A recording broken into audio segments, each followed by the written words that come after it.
Testing, testing. 1, 2. Testing. Testing, testing. Testing. COVID.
Hello and welcome to the Yacht Club, the weekly show where we talk about all things Star Citizen and we try and do it in style.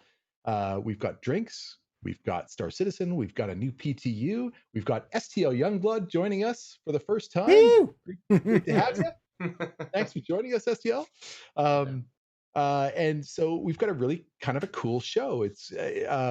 We've got the new PTU to talk about. We've got Star Citizen Live. That was a really great time, and there's been a few neat sort of reveals from the community kind of happen throughout the show. So sit back, grab a drink, tell us in chat what you've been drinking, and join us for the show. Why don't we go around the panel like we normally do, and find out how everyone's been.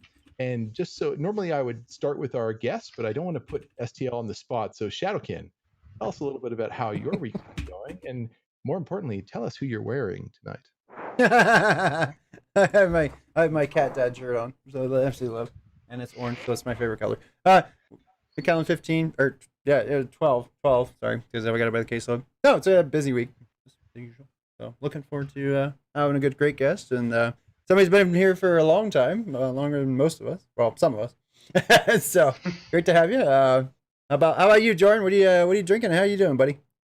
I am still drinking water. I'm on my. Not Is that because of the 100% lack of beer? a severe lack of beer. My wife still doesn't want me to order any beer, so I'm on a diet, which has been great because I am like the last little bit of belly fat's almost gone. Like this has been the best diet. You're gonna evaporate eventually because there ain't much to you. I'm doing fantastic. It's like, well, it's like just that little bit. I was feeling a little bit beer bloaty because like I like my beer, as we all know. So I've been off of beer for 2.5 weeks now, and I've been exercising really regularly every day. I fit in like 5 minutes like every 3 hours, and I'll do like some rigorous stretching and a bunch of range of motion stuff and push-ups, and then some really like hard crunch sit-ups where I pull my knees up and I'm doing sit-ups and angling and like every 5 minutes for every 3 hours. It's been fantastic. I feel more energy than I have in ages. So thanks for the sub, Sloppy Floppy. Yeah, thanks, buddy. 9 months. Hey, Deceiver says, humble brag, Jordan SC. So is your wife calling you 6-pack or 8-pack, Joe? She would notice. Let's go that close. Let's go. Yeah, few more. Do we need to get a close up to find out if it's boy. We're not quite there yet. Not quite there yet. He's not doing any Firehouse models yet. Not quite yet. Doc, how's your week been? Thanks for the sub, Delmars. Damn, Thanks everybody else who 1 subbed year. while we were starting up there, everybody. Nice. Yep. How about you, thank you for your Doc? patience. What are you drinking this evening? I'm drinking the last of the Macallan 18 that I have. Ooh. Alas. It's just terrifying to hear that. Yeah, it's sad. I'll have to get more tomorrow. That's it. Yeah, it's like running that out you of can get toilet more. paper, but worse. Yeah, because liquor stores are essential, so I'm good. Yes. Yeah, and I make them order it for me too, which is fun. Because they don't normally carry 18. They're Oh, like, really? oh, nobody buys 18. Really? And I'm like, fuck you. Damn. I want 21, but I can't afford it. Yeah. What kind of a neighborhood do you live in? Nobody buys McAllen. Starting to wonder. Yeah, it's a small town in the middle of nowhere. Those heathens. Yeah. That'll do it. So that's to how move. it goes. I haven't been doing anything aside from being a teacher again. That's interesting. Got to be somewhat satisfying. Yeah. No, it's terrible. I knew you were gonna say that. Is it like I have children at home? I don't need to work with you all day. Yeah. Right. I'm trained. Hey, Jack Too Trades. close. Thank you for the sub, buddy. Another 5 months. Very nice. Right Hype on, train. X-Rage. Hi, Dad. Well, what about you, Stimmy? What are you drinking? So I'm drinking Raised by Wolves. It is it's my buddy's brewery up here. It is Driftwood Brewery. It's absolutely fantastic. It's a little bit less hoppy IPA than their standard Fat Tug. I'm not much of a beer drinker, but I like to open my wallet for this one. It's a really great beer. Thanks for the sub, Gorthurst. Let the train happen. Yeah. Hype train. You get these Otherwise, all the I'm time. wearing the in my spare time, I'm a space trucker shirt, and just working too hard, and wishing to get some more nature walks out in time. And we've got some good weather right now, so I want to try and capitalize on it. But we're not here for me. We're here for STLyoungblood. Thank you for joining us. How's your week been? First off, I want to make sure that I show you all up with a fine glass of Franzia Quarantine Special.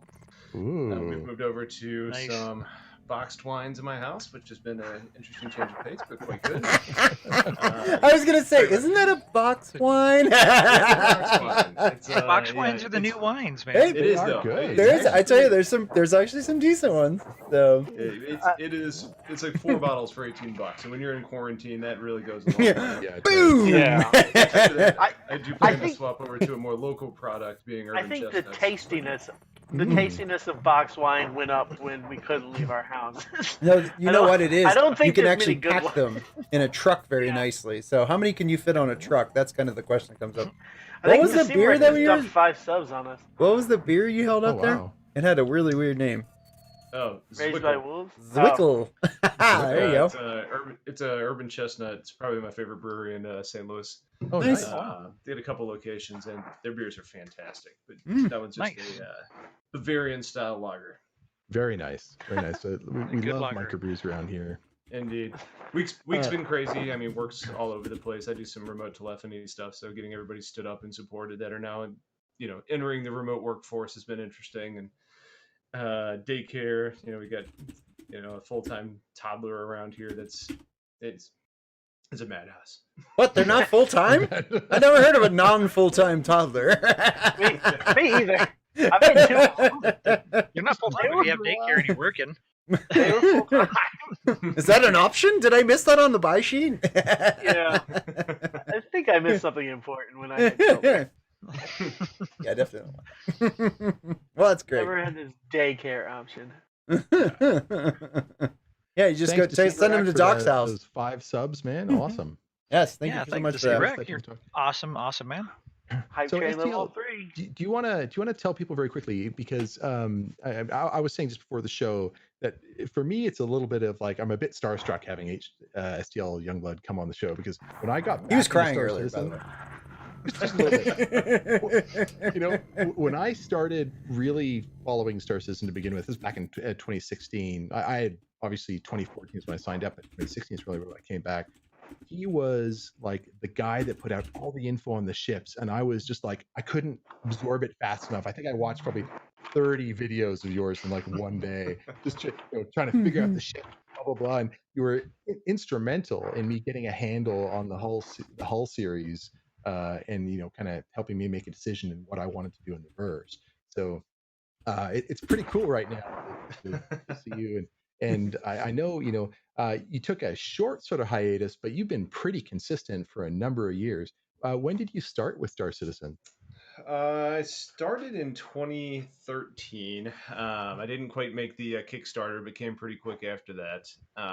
I've been making PlanetSide 2 videos for a good long while, and it was all basically about learning how to fly and do some of the Empire-specific fighter tips, techniques, all that kind of stuff. And all of a sudden, people in my org, Planet Express crew, started talking about this game, Star Citizen, coming out, and I was like, whoa, okay, well, I'm a little bit interested in this. This sounds pretty cool. And I remember signing up for a 325 as my initial purchase back in 2013, and got pretty jazzed when the hangar module was available and got to do my first video on it. So it's really been since then. Yeah, it's been pretty steady. I always say my goal is never to make a full-time job out of this. I like what I do elsewhere, but I enjoy doing it, so it's been fun. There's been a couple times where life has gotten in the way, and recently this has been one of those, and kind of kicking the dust off the channel again and getting it sped back up. But yeah, it's just been a fun topic to talk about. Looks like you haven't missed a beat. I can say that. It's ever since you came back. So, well done. Yeah, well, I think it's just about just sharing the hobby that we love and getting out that content and meeting the people in the community. We're going to do a much more in-depth interview with you later on in the show, but maybe you can tell people a little bit about what your channel, your YouTube channel is about, and why you kind of do what you do, and then we'll dive in. First, a quick thanks to Zendalza for giving Zip! 5 more tier 1 subs. Nice one. Dan's the man. And So many subs. Level 4 hype and train. Wow. and $100 Level 5 hype yeah. train. donation nice from for Carson, ones. Carolina. Oh wow! Carolina. Thanks, Carson. Yes, We as We have to always. say Carolina thank- now. No, I can't say Carolina. Yeah. I could feel him twitch through the internet.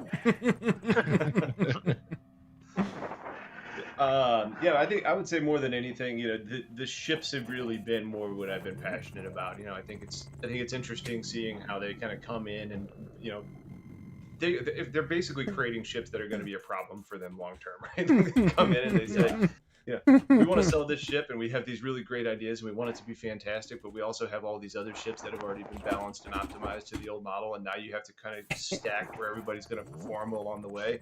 So it almost takes a little bit of like an analytical thought process to kind of get through. Okay, like how do I make a ship recommendation when it's going to change 9 times between now and actually being, finalized, and everything else in the area kind of swaps around. And it's, I think all along theory crafting has really been what I've done on the channel longer than really just anything.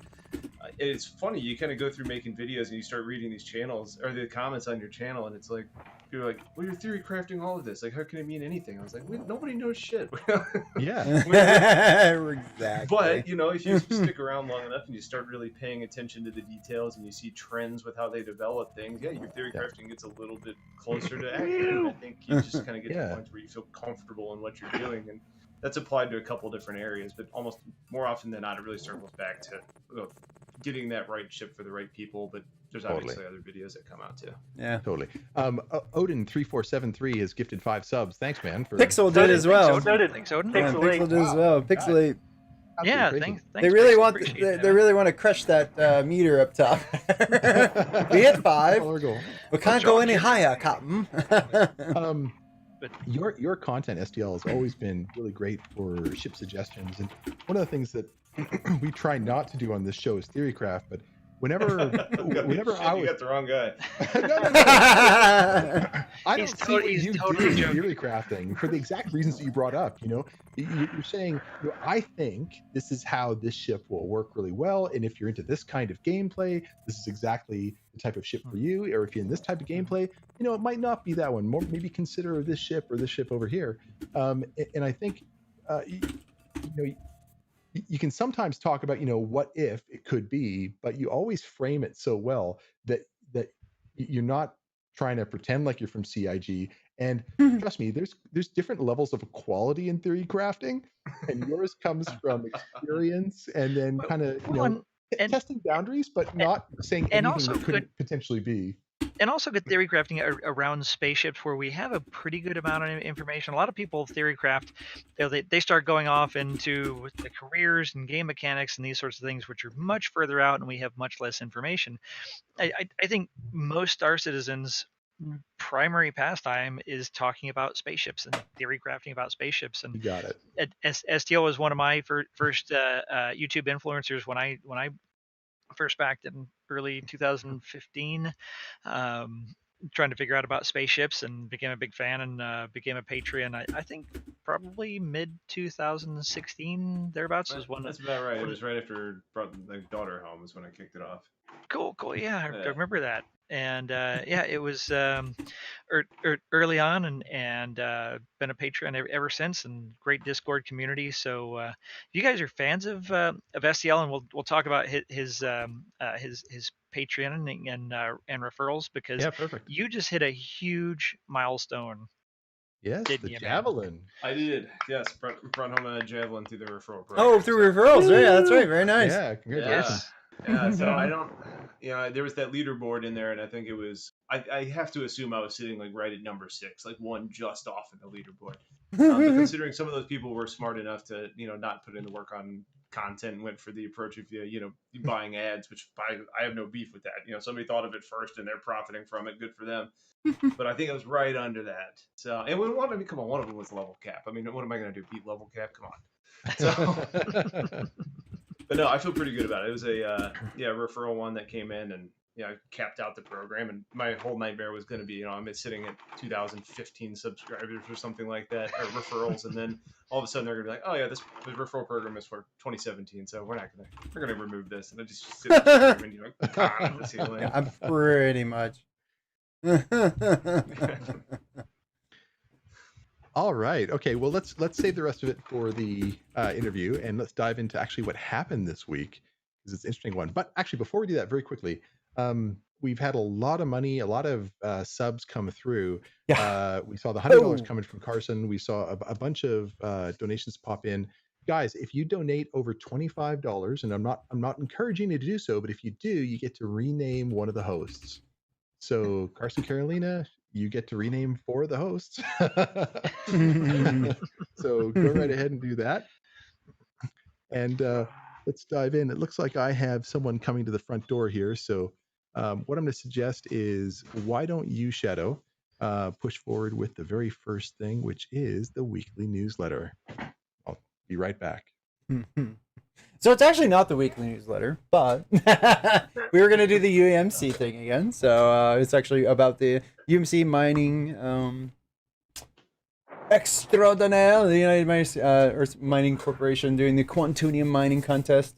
Pretty cool little thing here. So That's we'll right. blow right past this because we covered it the last 2 shows. But super cool. Definitely, if you want any information on this, contact Tim. That's all we have to say, because he will definitely be the one to guide you to the right source. UAMC, I'll also say the this, too, largest is mining that- corporation. Oh, go ahead, Yeah, I Steve. mean, they're a fantastic group. Oh, yeah. One of my patrons actually is pretty involved in that organization. He's one of the leaders, and the wealth of knowledge that comes through out of that group is impressive nonetheless. And Oh, I one of bet. the nice things is they actually will give you access to all of their knowledge if you just become an affiliate, or they call it a contractor. So Nice. you didn't even have to be your primary or anything like that. So it's almost a no-brainer organization to join if you have interest in it, because there's not really any ties to it, but you get a lot of great information. Well, that's cool. They are really helpful to anybody they're who's interested in mining. big Tons of group. information. They know how to make a lot of money mining, and mining is probably the most well-developed game mechanic in Star Citizen. Dan Treffin just said a few weeks ago that it is essentially 90-95% complete as a game career. Yeah. So that's, I I think, would the agree with only that. one that we can say that about. And Did I you're not, miss the you're weekly not risking UMC any. plug? Yeah. Right as you walked away, that was the first thing where I was like, well, perfect timing. No, so we said anything we want about it, ask you. So now we were just kind of carrying on about it, but no, it's Rockseeker's in chat with us, and so is Death Adder, one of our fellow Patreons, fellow longtime STL Patreons. Yeah, and Rockseeker is an absolutely amazing guy. In fact, my first Star Citizen videos, I was a guest on Rockseeker's channel. So what a fantastic guy. Yeah, very cool. I met Rockseeker for coffee in Montreal when I was up there. Nice coffee. Yeah. Moving right along. We gotta blow through our show tonight because. Did we talk about any items? No, we haven't. No, we just switched to this. Well, I got the bubble tea. Okay, so why don't we start off with the weekly newsletter, and just show that sweet Carrick screenshot. Yes, this looks gorgeous. Let me get this photo for you. There we go. Good looking. So very nice. Yeah, and this is before 3.9, so there's some great moons already in 3.9. So I can't wait to see what comes out with the Carrick next, because this white Carrick looks great against just about any background. Yeah. Have you done an updated video on the Carrick? Still? I did a walkthrough on it when it actually hit flight ready, but there's still some things I need to do on it, especially like balance and where it falls in line with some of the other ships. So not necessarily a state of the Carrick, but probably more state of gameplay arcs, because the Carricks are a disruptor right now to a lot of different categories. Oh, totally. Yeah. Yeah, it is. It really is. It almost breaks a lot of the game, because it's just like, really oh, does. she's a Carrick, and that's it. I'm kinda going neat. after a hammerhead. Bring the Carrick. Her shield Right. too, guys. Yeah, nice. Well, Yeah, because we could just keep Let's target responding that and shoot Carrick animus killer. missile launchers at it. Right. Yeah. I hear Pad ramming, I can't get destroyed. It's all. you. Nice. I get that totally. It's your point about the moons. The 3.9 moons are a thing of beauty. Oh yeah, Oh yeah. absolutely. Should have seen them early when they were causing everybody to crash. It was great. That was, my favorite one is that one that's furthest out on the furthest one in orbit. You know, depending on where you're sitting and actually looking at it, it actually looks like it's purple and yellow. It almost looks like this marble. It's really bizarre. Euterpe? Yeah. Uter. yeah, that one. Yeah. So, I think it's Euterpe. Usher? Huh? Euterpe? No, we're waiting for on Stim to take the reins there. Yeah, Crusher sounds like a great way to go. Yeah, show us that. Usher. Yep. So this is kind of behind the scenes. We're lifting up the curtain a little bit on stuff that you're not really supposed to see. But We're since finding the penis in prison. Well, don't drop the soap. there was 11, and now there's 11 teen. Glad we have that adult rating. Night. So these are a few pictures of what you can see when you're in the PTU. These were work in progress, but they'll probably be fairly similar actually in the PTU. So really kind of cool. Let's move on to the next one. Gorgeous. Onto the community picks from Y Stellar. Yeah, these are pretty damn awesome. So he's applied some filters on here that just look phenomenal. Yeah, beautiful. Great photography there. Yeah. I mean, Good shot. not me. Not me at all. There's another. Yeah, there's a couple more. Hey, Dr. Contrast, how's it going? Hey, Dr. C. How's it going, my friend? Great to see you. See what I mean by the way this thing looks against like every single. It's just. Look at that. Just looks great everywhere. Yeah. Yep. And I somehow full screened into a way where I can't get out of it. Okay, great. Yeah. One of the things that he said about his pictures is that he wanted to kind of make them look kind of like miniatures in some of the photographs. They did. I was gonna say, is that it? Yeah, because it does look. Yeah. Yeah, the way that he manipulated the camera and the depth of field and The mole one especially. That does look. Yeah, it does look like a miniature.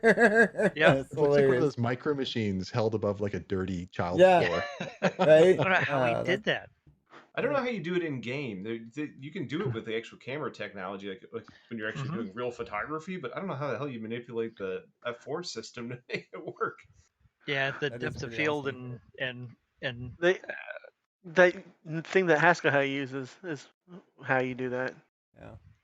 yeah, all These those things. are pretty. I didn't he see the knows rest what of he's these. I only doing. saw the first Same one. with Captain Raoul and a bunch of those guys. Just Captain amazing. Raoul does some really great Yeah. ones as well. Yeah. Mhm. Yeah, What is we always have so many great screenshots in our screenshot channel. Yeah, we are the kings of screenshot. Well, we have the queen of screenshots. So our Thanks for official help. photographer, Our Mystic official Star. photographer, Mystic Star. Yeah. I'm just kind of. So- I didn't realize there was this many of them. So. Yeah, there's a lot of really good ones. Yeah. Yeah, they are And if gorgeous. we move on, we'll go on to the mining consumables sneak peek, which is the big sneak peek reveal of the weekly newsletter. Joran, which is big Murray. indeed. what's so special about this photo? It's red. Ooh. That's It's got one of them consumable thingies on it. I'm right out in the middle. Yeah, Does it? yeah. They're interesting. It adds another element to mining, that's for sure. But So when Yeah. did the consumables come in? Were they in P9. already? Well, No. these are the No. they're the tweaks on the corners, right? I thought they were in Yeah. 3.9. they're in They 3.9. are in 3.9. They are. Yeah, they made their first I saw 'em appearance in- in 3.9. Yeah. But I saw them in a at New terminal. Babbage Buy. out in the Commons, you can actually pick them up at a Shubin shopping center. There's a little kiosk out front. Yeah, Oh, you can also yeah, buy them on Olisar, and Yeah. I looked all over for those terminals. And that area is huge. Like, It is huge. huge, Amazing. amazing. Is so it's baller. weirdly linked too. Yeah. It's like level upon level with connectors. And, when we first got New Babbage, the Armistice Zone didn't work half the time. So you get off an elevator and it would say leaving Armistice Zone. So you'd see people running around knocking out NPCs. at There was Wait, a guy last night I like in a this. P72 in the middle of the Commons. He was like over where they were exercising, and Yeah. somehow he was picking up NPCs on his wing and flying around in that area. and then he Yeah. got through a doorway over to where the climbing wall was. Like he I was want the really climbing wall to persistent. work. That's all. I Oh need. yeah. The Yeah. disappointment in my org channel last night was immeasurable. Found out I could get on the And they climbing couldn't wall. climb. Oh yeah, I bet.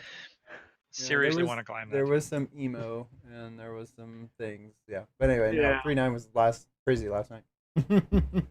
Who saw Yeah, that I haven't had video? a chance to really use the mining consumables yet, but I've looked at a lot of the descriptions, through ETF and now in PTU, and they seem interesting. It almost feels like something like the Helix laser is going to end up needing to have like a reduction in effectiveness in order for these to become really relevant. And I Well, think probably Quantanium is probably the real target for a lot of these when you start talking about the difficulty to crack and the, dangerousness of that actual component. Because I mean, a Helix Yeah. one off of a prospector can crack an There we go. 8,000, rock. Thank I mean, it's yeah. The Helix is the top of the line, so that's why it costs so much, and that's why it is so good. It's not meant to. You're not supposed to rent a prospector and grab a Helix right away. You're supposed to start with something else and work your way up. But you ain't renting the anything and putting anything on it. the Quantanium is highly volatile, so it's fun to mine. You got to be careful with it. But yeah, and I don't know. We used a few consumables when we were mining, testing it out, but I couldn't really tell how much effect they were having on the rocks. I couldn't. Yeah. The descriptions are interesting though. When you start talking about like a 200% increase in like shatter ratio and like Yeah. the point of no return overcharges. Like, I mean, it's basically turning these rocks into little scatter nukes. Yeah. Nice. Yeah. Yeah, Yeah. that's- Tell me about it. I've been blown into orbit by an exploding rock before. Hmm. As far as I know, the Quantanium can only be found in orbit around Gila. Hmm. So if you're gonna mine it, go to Gila.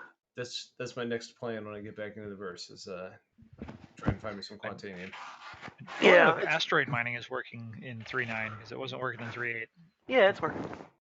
It was working in 3.8. We were Well, mining or something. Well, yeah. Not real well. Yeah. well, the distribution was poor. The rocks scattered really badly, and then a lot of times they almost scattered so badly they disappeared. Yeah. That's what people were saying. They would disappear after you mine them. Yeah, well, we actually found in some of our own testing at PXP was that you have really crappy rocks out at like the mining claims, but a lot of those rocks don't end up disappearing when you find like actually break them down. Hmm. So I don't know if that was a reflection of the quality of rock and where it was going, or if that was a reflection of that actual location. But it doesn't matter. It's basically now a past patch, but to some extent it seemed like it was somewhat working in 3.8, but definitely gimmicky. Yeah. So EOD operator is saying that he's not really digging the consumables, the mining consumables. Maybe for those who don't really know, can we explain a little bit about how the mining attachments affect mining and how the consumables are supposed to affect mining as well? Well, you're Mr. UEMC. Yeah, but I haven't. Spent I wasn't much gonna time say it. in the He You're doesn't really start getting his rock much, seeker bro. on right Wow, now. he just served that one right up there, didn't he? Don't you notice mind the for a use living? of we as a team? Stab you in the back, huh? He's also the hauling manager. He's not the mining manager. That's right. He doesn't actually break rocks. He just tells people what to do. All right, That's let right. me answer That's that. He right. hauls the rocks Big around. cat bar, would you? Good save All there. right. You owe me, buddy. So Easy moving shot. Thanks, Jay. Thanks. All right. So the roadmap roundup. That's a lot to talk about on that. Yeah, that was a hell of a day. Jordan, you want to tell us why it was a hell of a day? Oh, well, they want me pushed to a couple highlight- things back, and some people just lost their fucking In minds. minds, yes. Oh my god, I was so triggered for 2 Yeah. days going off on people flipping out about this. I think Yeah, Spectrum things melted in a change. whole new way. Yeah, it's like the amount of salt was just out of control.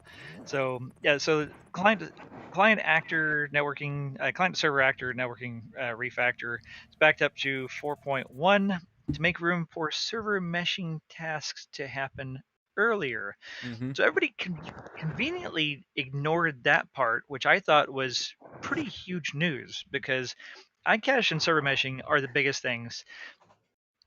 anywhere. That's ever, what delivers at all. us the game. That Yeah. delivers Everything else is just everything. So, content. so they're already, if they get the desync back to where we were before 3.8, where it was pretty good in 3.7, it wasn't that bad. So, okay, people who are doing fast FPS combat and some of the combat people, I mean, they're still going to be waiting for better coordination of that, but at least it's going to be back into a pretty decent place. So, and that wasn't really that huge. The one that did disappoint everybody really was Crusader, Orison Landing Zone getting pushed back to the end of the year. So that's not coming until December. We were expecting that in June. I think another 3 months. Was that 4.0? It's supposed to be 4.0. So I mean, we're all pretty disappointed in that, but we can only assume that they're deciding to do some other things. It said, okay, well, New Babbage took a little bit longer than they were expecting. Yeah, I think that's why it was pretty obvious it was going to happen. I was waiting for the Crusader one to land because they've if you look at the detail and the amount of work they put into New Babbage, Yeah, you're going to see that they're going to need a little bit more time on Orison. Yeah, and look at it too. Yeah, That's the and thing. It's when like, you dude, think take of your time. It's all every good. one of these landing zones is that much better than the last one. Right. New Babbage is amazing, and Yeah. Orison is going to be like that, only better. In Yeah, the and it's going to cloud. be better. in Yeah. the sky. Yeah, it's Yeah, going to be yeah, amazing. So, and I get that, and what I am also assuming is that there's something else that they're fitting in there that they're not telling us about. So they're taking a little bit extra time. Theory crafting. Theory crafting, but we also know that they I'm are just messing with See simultaneously, the 400i. Just messing with simultaneously you. working on Pyro. Though, Huh? because they've said in the monthly report that they are working on Pyro. They said on a couple of programs that they are working on Pyro. So just because they're pushing one thing back doesn't mean, okay, well, this team's working on this. They're an environment team. You've got a planet tech team that's working on Pyro. So I mean, they're working on multiple things simultaneously. Yep. And I'm sure that we're going to see some things come around. You know, one of the things that we're all kind of theory crafting also is that potentially with the whole COVID thing and LA mayor saying that they may not have any large events for some time. You know, October's a ways out, but if this lasts for another couple of months, it's going to be difficult to really put something large together. So there could be contingency planning for trying to create something for in the universe for CitizenCon. Yeah. I mean, okay, but think about this real quick, and I don't want to take too long, but imagine an online version of it where everybody could take part.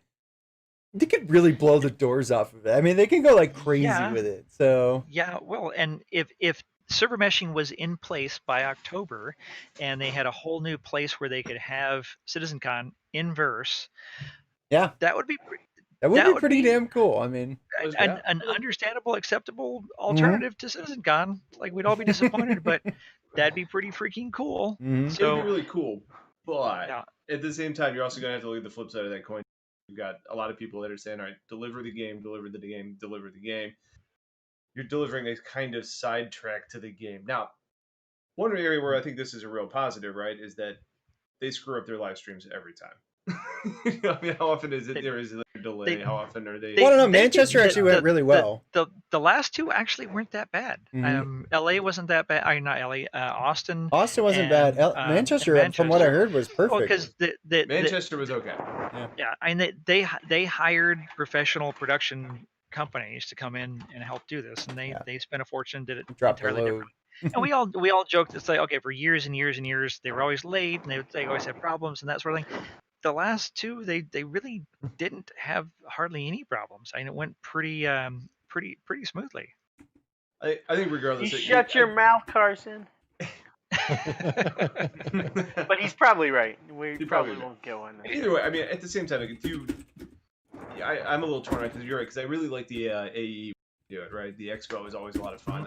Now, granted, this last one was a little bit less so impressive. It was disappointing. The first one. Yeah, it was.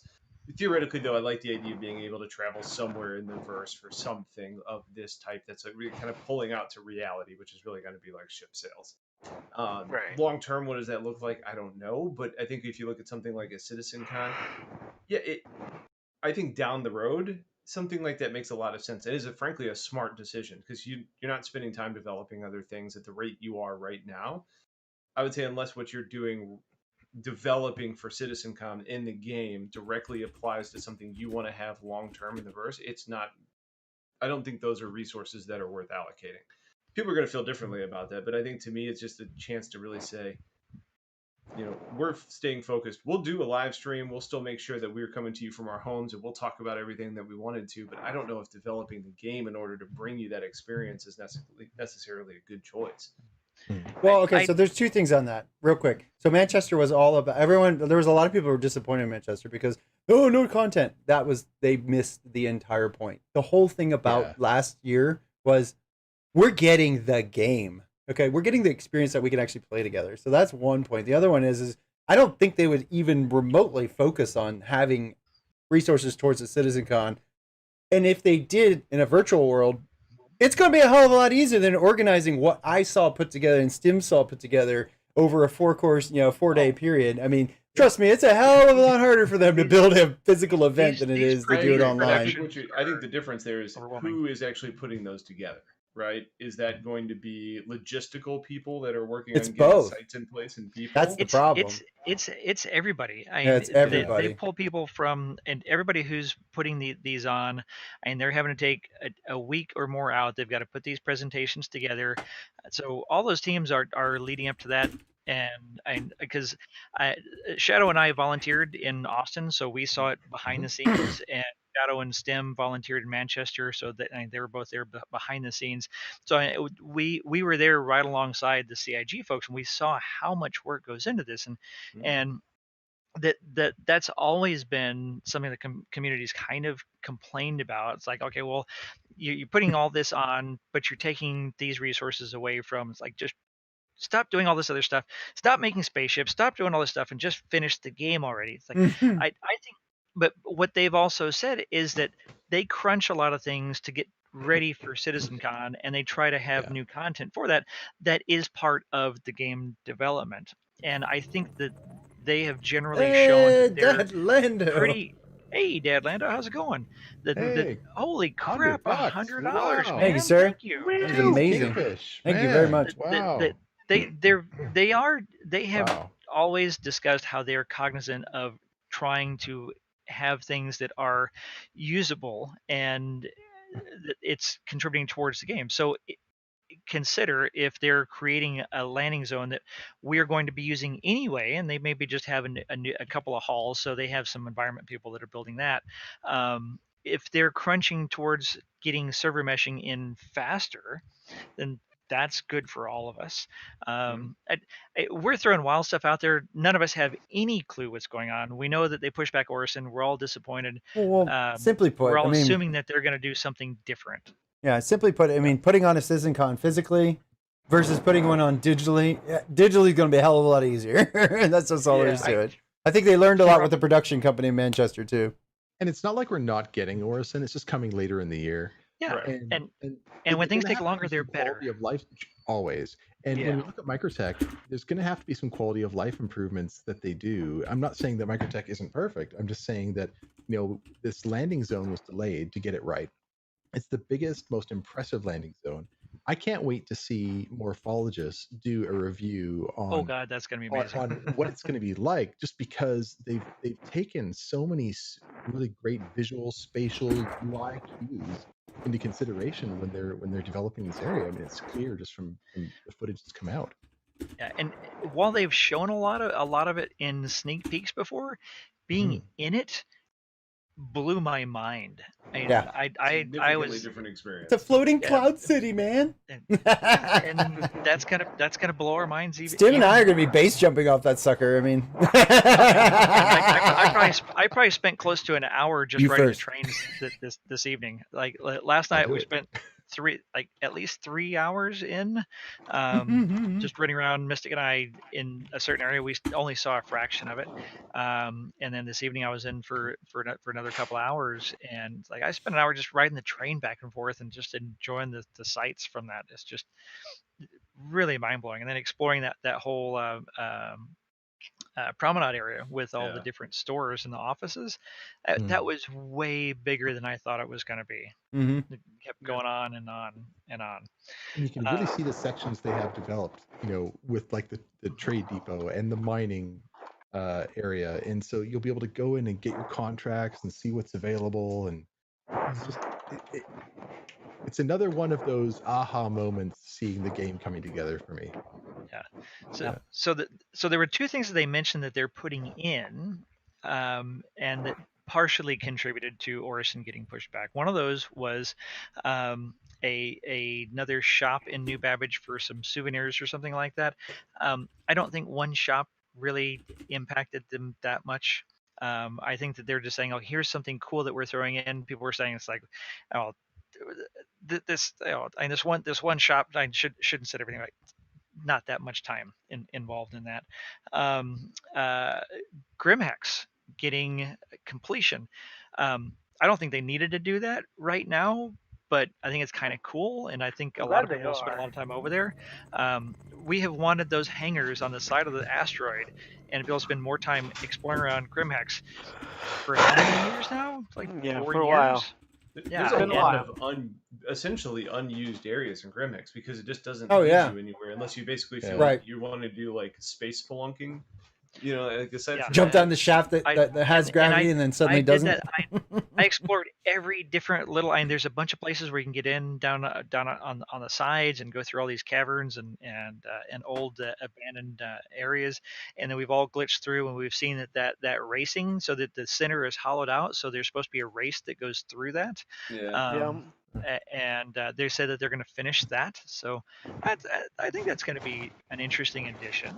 They could be Nobody focusing really. on quality more than quantity, and who knows, there might even be a Squadron 42 connection in there Well, the somewhere. quality comes with actually building things right, and then they reciprocate that forward. So that's where I think they might be going with it. That's what I would think. Because when you build something really, really well the first time, and then you reciprocate that into the next things that you're starting to build, I think that really starts to bump that quality up like exponentially from that point. So I don't know. Sure.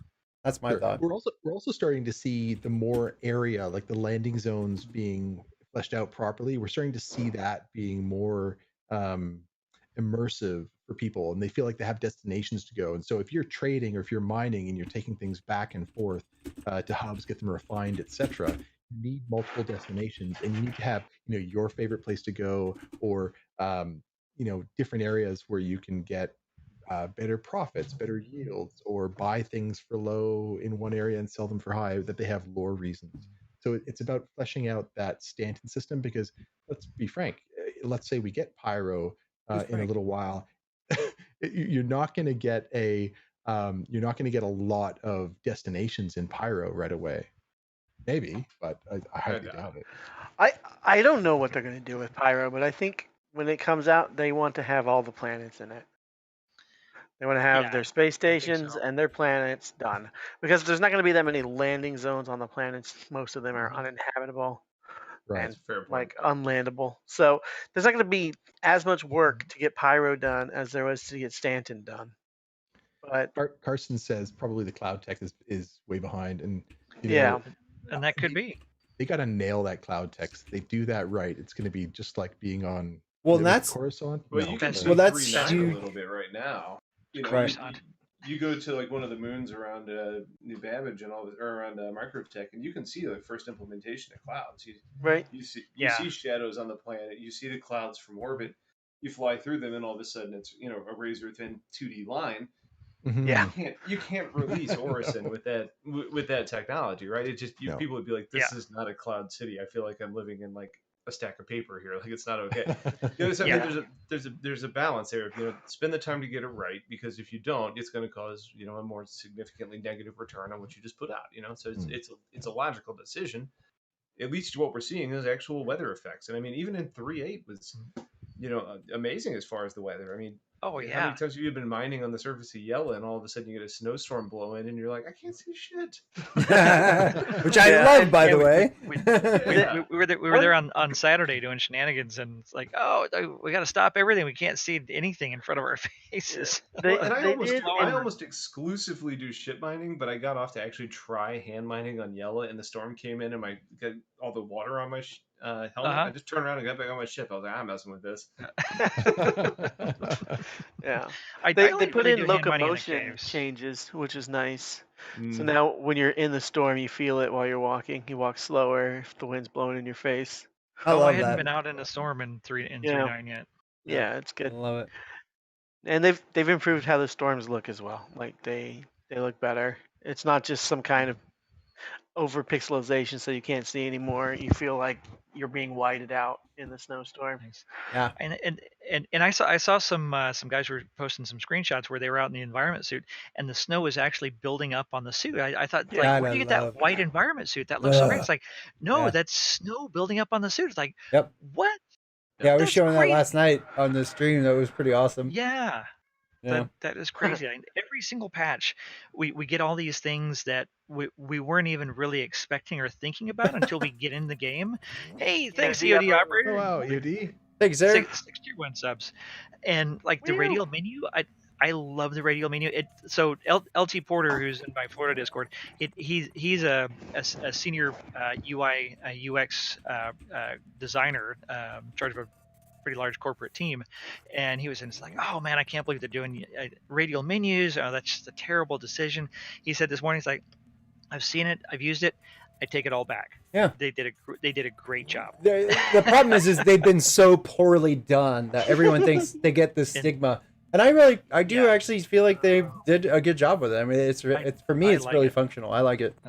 Yeah. How do you like the radial menu? I do like it actually.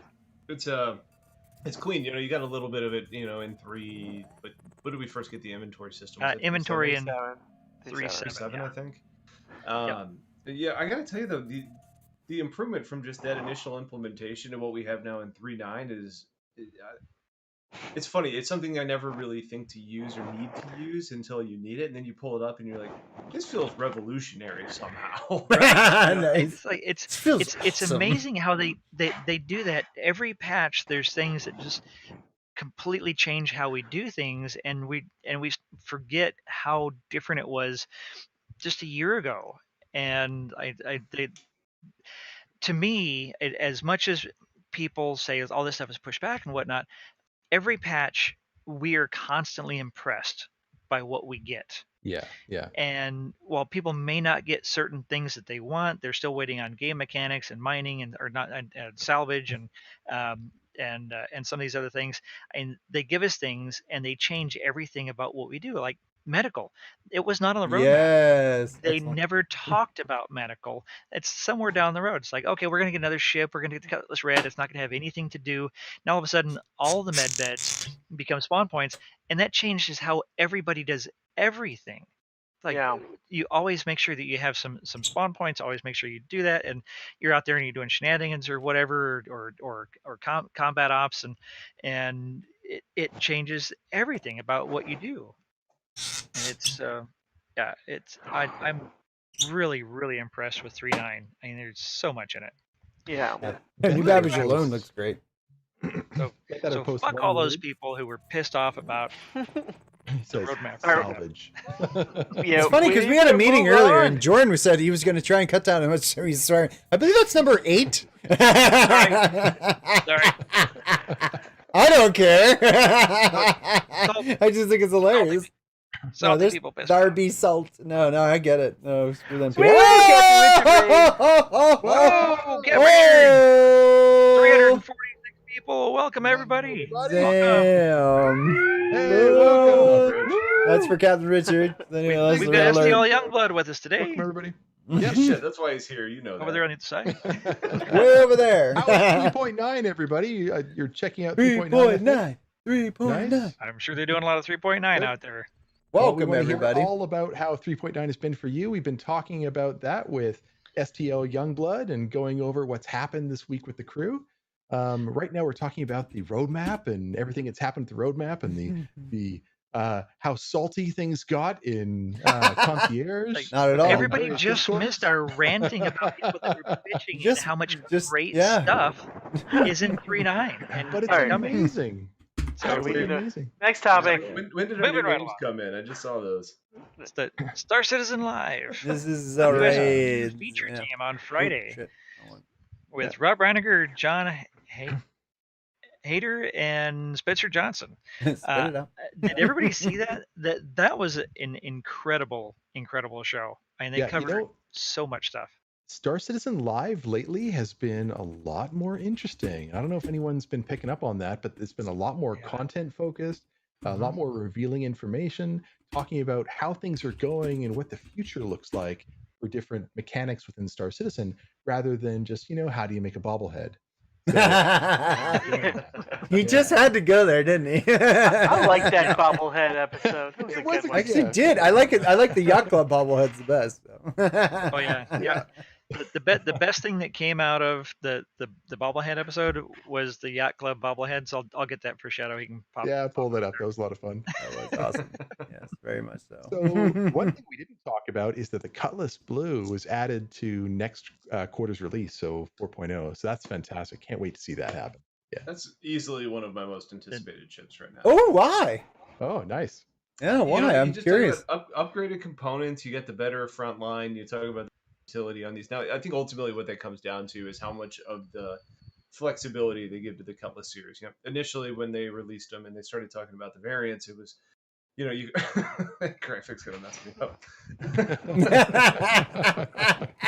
Thanks to Fawn. It's Fawn so is our awesome. official animator. He is Yeah, amazing. Fawn knocked it out of the Thanks park for with making that that. one. All right, But enough about us. We need these Sorry. now. When we started talking about variants, it ultimately came down to Q&A, like how much flexibility do you have here? Do you have the ability to go ahead and start, kind of blending things?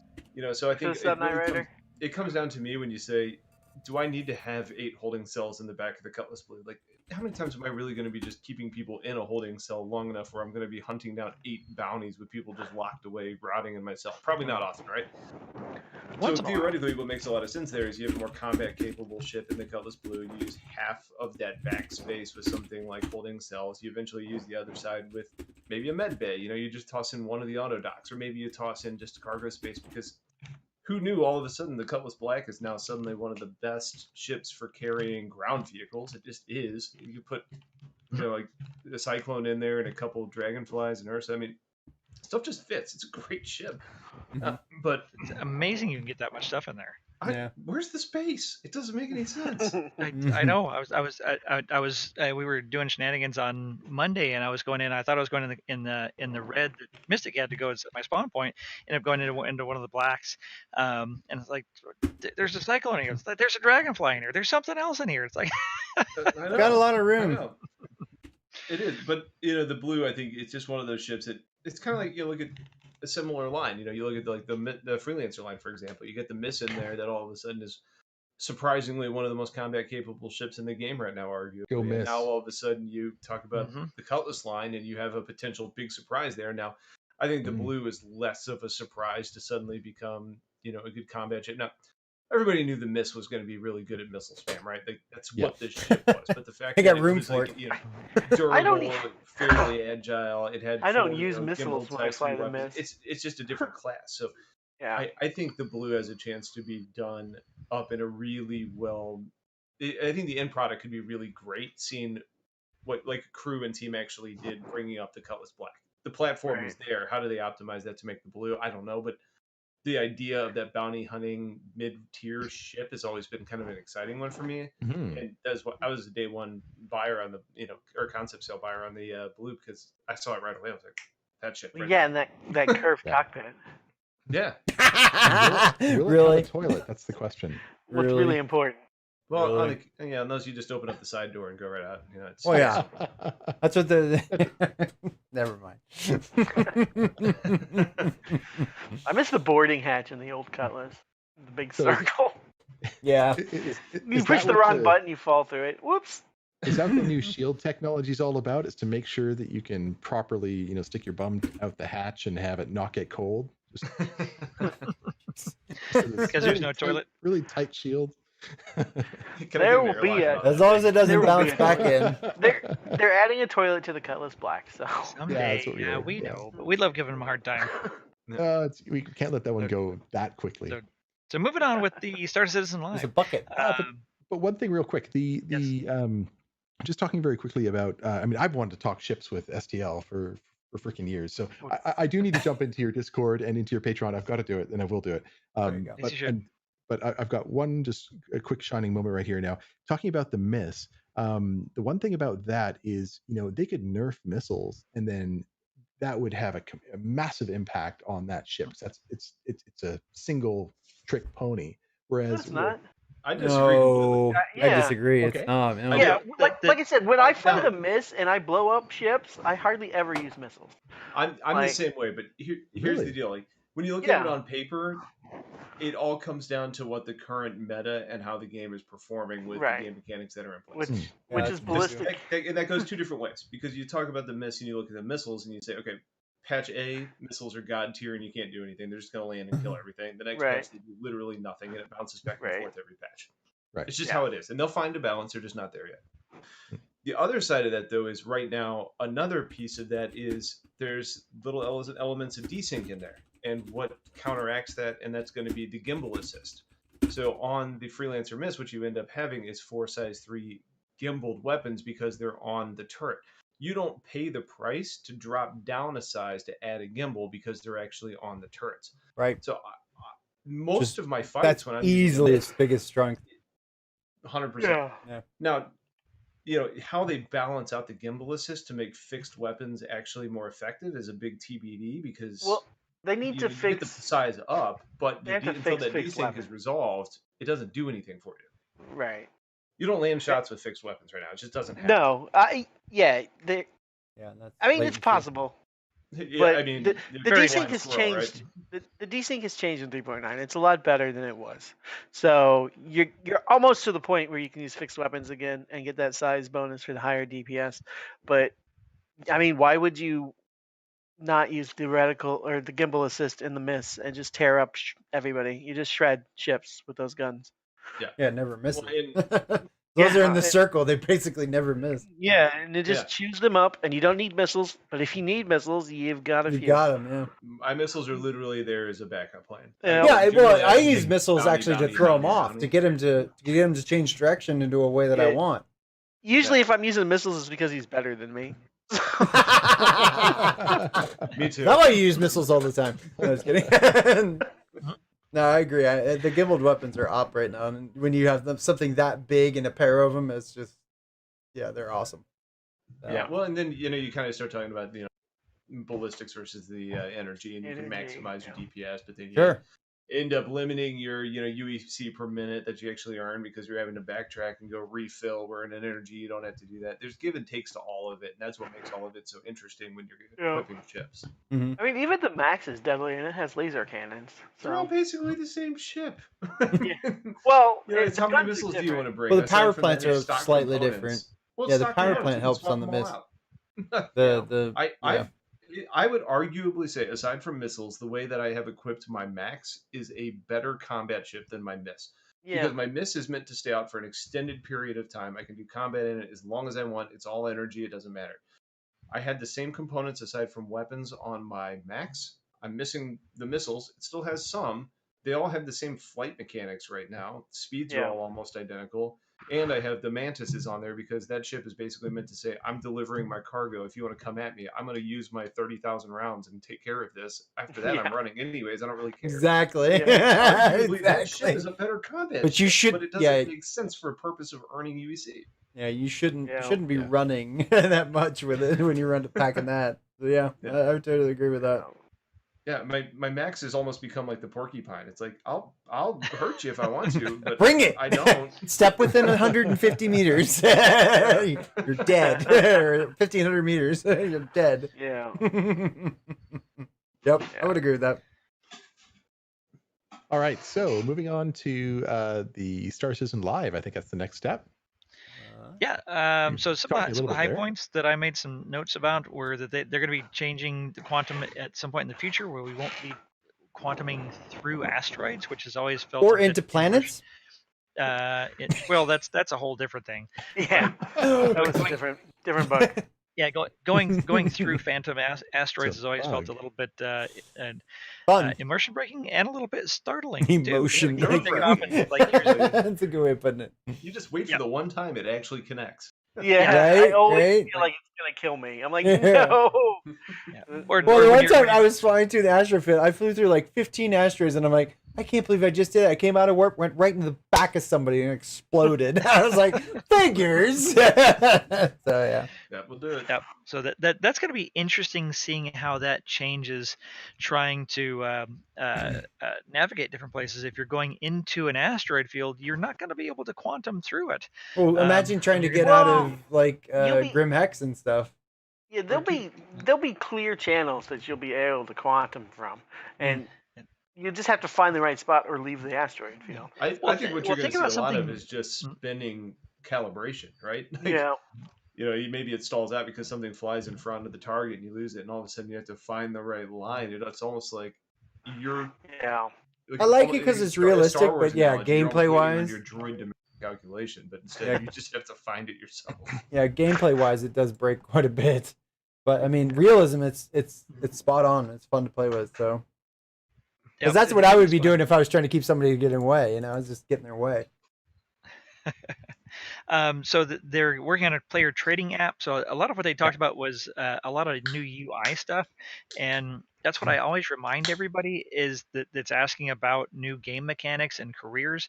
The biggest thing that they're waiting for is the UI building blocks tool to be completed.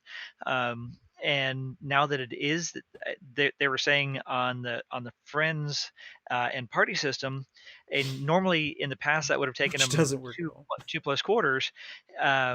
It took them less than a quarter, so maybe 2 months to create this whole new system. As one of the first things they've done with the new building blocks, the elevator panels. I was just gonna say that. I was like, I love the elevator I panels. love the elevator I was panels. like, They're all right, so how do I get? functional. And I was up on one of the upper floors. I was like, well, how do I get to the lobby? And Mystic said she was down at the lobby, and I was trying to hit the I thought I had to go from one screen to another. It's like, holy shit, I can scroll. That's I know! amazing. I like It was lost so my cool. shit on stream. I was like, oh my god! No, the love UI the building UI. blocks are one of the most important things I loved. So, yeah.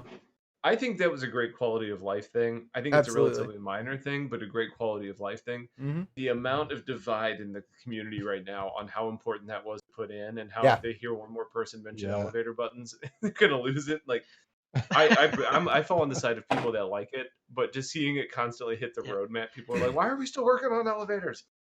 Well, it's Because you can always make that's them better. one- That's the thing, and I think they Well, really nailed it and with this that's release. an easy first implementation of where they're going to be using that all over, like with the trading the purchasing kiosk where you're buying weapons, which are always a huge pain in the ass, and they're always buggy and they're slow and they're laggy, and I don't really like There's those. never any med pens.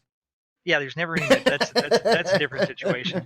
But just the fact that they've completed the tools now, where all their guys can actually turn out UI much faster, we're going to see them be able to do things that they could not do before. Yeah. So to have salvage, you have to have iCache.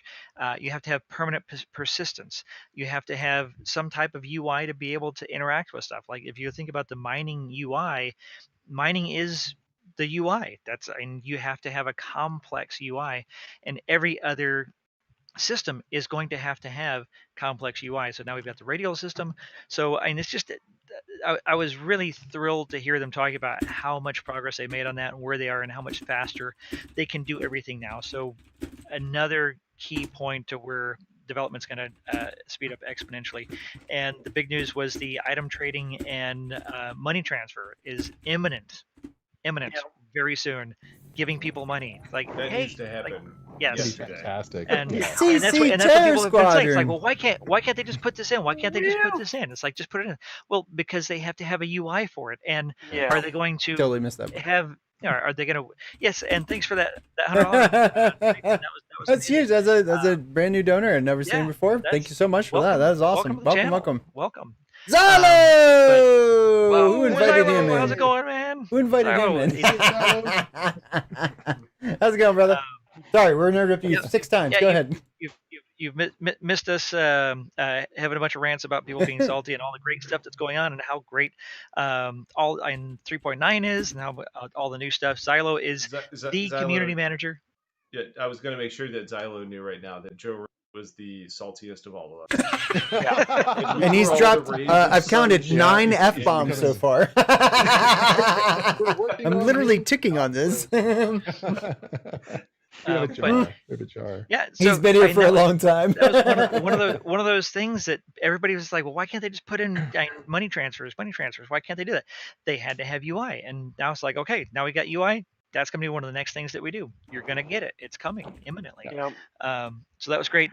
Cargo decks at the cargo depots. We saw some sneak peeks a few weeks ago Oh, I about can't that. wait for that.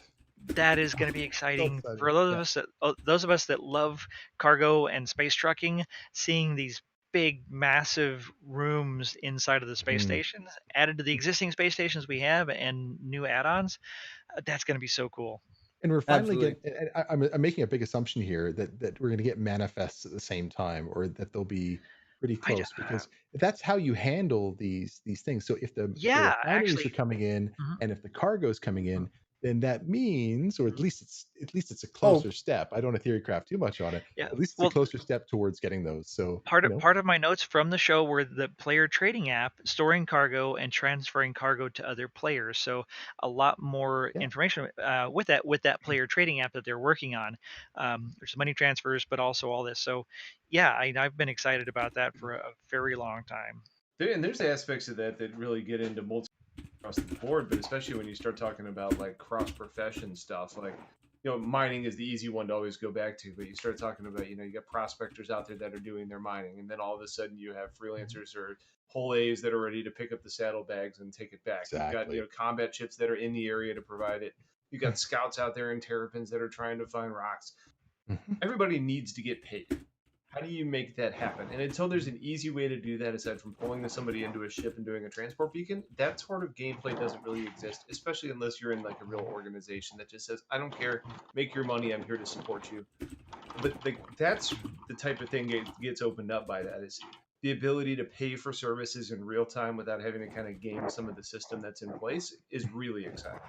Yeah, and some of the ships like the Kraken, the Hammerhead, some that are either in game or yet to come, they have a lot of value when you start being able to actually do operations. And those operations require payment and trading, and those two key aspects of the friendship system. So it's all starting to come together, and it's really exciting. So very good. Very much. Friends list. We got the friends list. It's amazing. Absolutely love it. doesn't was a little work. bit broken. Wait, is it working? It's working better today. It Oh, was okay. working at first, and then it broke. Wasn't working Wasn't last night. working at It all. was- Working it last was night. great but, when I we yeah, first got a new started patch last this night, afternoon. and then no good. Okay. Yeah. But we got a new patch this afternoon, and it seems to be starting to work now. So, Awesome. That is one huge I- feature. I can't wait to actually start working. Oh, 800 friends. 800 friends. Woo! Is the max? Are you going to have to trim a little bit there, currently. Jordan, in order to make the 800 work? It should just about work for it. Yeah. Wait. So 800 is we've the got limit, 900. or that's how many you have? It's currently the limit is 800 on your Okay. friends list. So before was you had 500. in game, 250. you had it was 250, and I was constantly having to 250. drop people and add people. Yeah. Me too. So all y'all who just came in, join our Discord. We've been popping it there in the in the Twitch chat. We've got almost 1,000 people in our community, and it's just one of the best, most positive, really great communities of really active casual space nerds. We had a bunch of people in there that were just spontaneously playing this afternoon. We've got different voice channels, and people were getting together to do stuff. Yes, we have 348 kilobits. Or is it kilobyte? I don't know. Yeah, we've got Yes. really good 384. voice quality. We don't and cost. It doesn't cost us anything. So. Yeah, Please and do use we it. have all community events funded. almost every day of the week. I have in-game events with our group, anywhere from 20 to 40, 50 people, Monday, Thursday, and Saturday. And Shadow does events a couple Tuesday, of days Friday, a week in Star Saturday? Citizen. Yep, Tuesday, Friday, Saturday. No, I'm pretty much always now. I mean, we were always starting in it. But So. you're not always Star Citizen, so usually at least a couple. I will be weeks. now. Now the 3.9's out, but it's a Yeah, 3.9 full time. right, yeah. Yeah, so get in the Discord, join our community. If you ever have any questions about anything, we just got one of the best groups of space nerds. Definitely. And stick around, because we give away ships during our show Every now and then. every week. every week. And so far, we have over $300 worth of ships to give away. I don't think we have It's true. ever given away less than $250 worth of ships Gave away a in our Polaris last entire week for crying year. out loud. Yeah, last week was a Yeah. Polaris, Whew. just spontaneously. So it's not all about the money and the giveaways. We really appreciate y'all doing Yeah, that. But it's about the community. It's about everybody this is about together. hanging out with y'all and talking Yeah. about spaceships and having guests and just y'all. This community is what this is all about. So welcome 100%. everybody new and we love all of our friends here. And Drinking a friends lot. will, yes, if only I had beer. Some of us. So, Jordan, I noticed in Yeah, I'll the send you one. the SCL notes that friends will get permission to fly and possibly spawn ships. Can you cover that a bit? Yeah, so they're talking about, and that's one of the other things that they're going to be working towards, is the associations of possessions to owners, ships to their owners, and being able to loan ships to your friends, and potentially even giving them permission to spawn your ships. When I heard that, and I missed it on Friday, but I was re-listening this evening for to make more notes. That's Yeah. huge, and Yeah. because we've got a lot of people who have these ridiculously large fleets. Nobody here. Not looking at nobody in Yeah, this stream yeah. would have hundreds of ships. Yeah. But yeah, and we've got so many friends. We'd love to share our ships out. I was like, that was huge. So I think they have a lot of plans for this year now that the UI is working. And it's not only share them, Jordan, it's also be able to rent them out. So Yes. you can have just Yes. a casual contract with someone saying, look, you want to rent it for the month? they- It's gonna did they cost you actually say that? $1 million UEC. They didn't say anything about renting, but they Yeah, they- said about having your friends spawn ships, loaning Okay. essentially. But I mean, it would be the They can perfect spawn step. them if you can give them permission to spawn Yeah. them. Then Right. Really, But I mean, it's just Take the it's just prior another topic followed piece. with this Yeah, it's topic, just another piece to transfer add on money, top of loan it. ships. So that Yeah. would totally happen. Yeah, right. Yeah, I would agree. Right. That's and that's Yeah, been a just question think- we've had for years as to whether or Yeah. not that's something that's going to be able. Now, we still don't know whether or not CIG will put in a mechanic whereby it makes sense. It doesn't make sense to do it from a player. You just do it from like a rental store, Thanks for the as we have subs, ship Vicious. rentals there. But Hey, it would be Sid, nice good for to see you, us man. with larger fleets to be able to rent our ships and make some passive revenue. Would be great.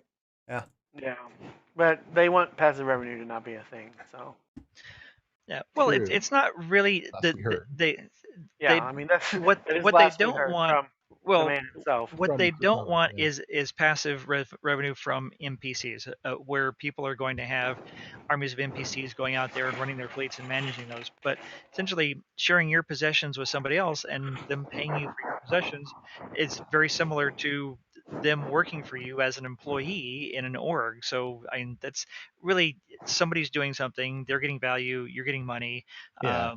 and You're also that's not taking on really. some risk. Yeah, I mean, there's some. If I'm renting an Orion out, Is it we're as taking much a lot of risk? risk. There's definitely risk.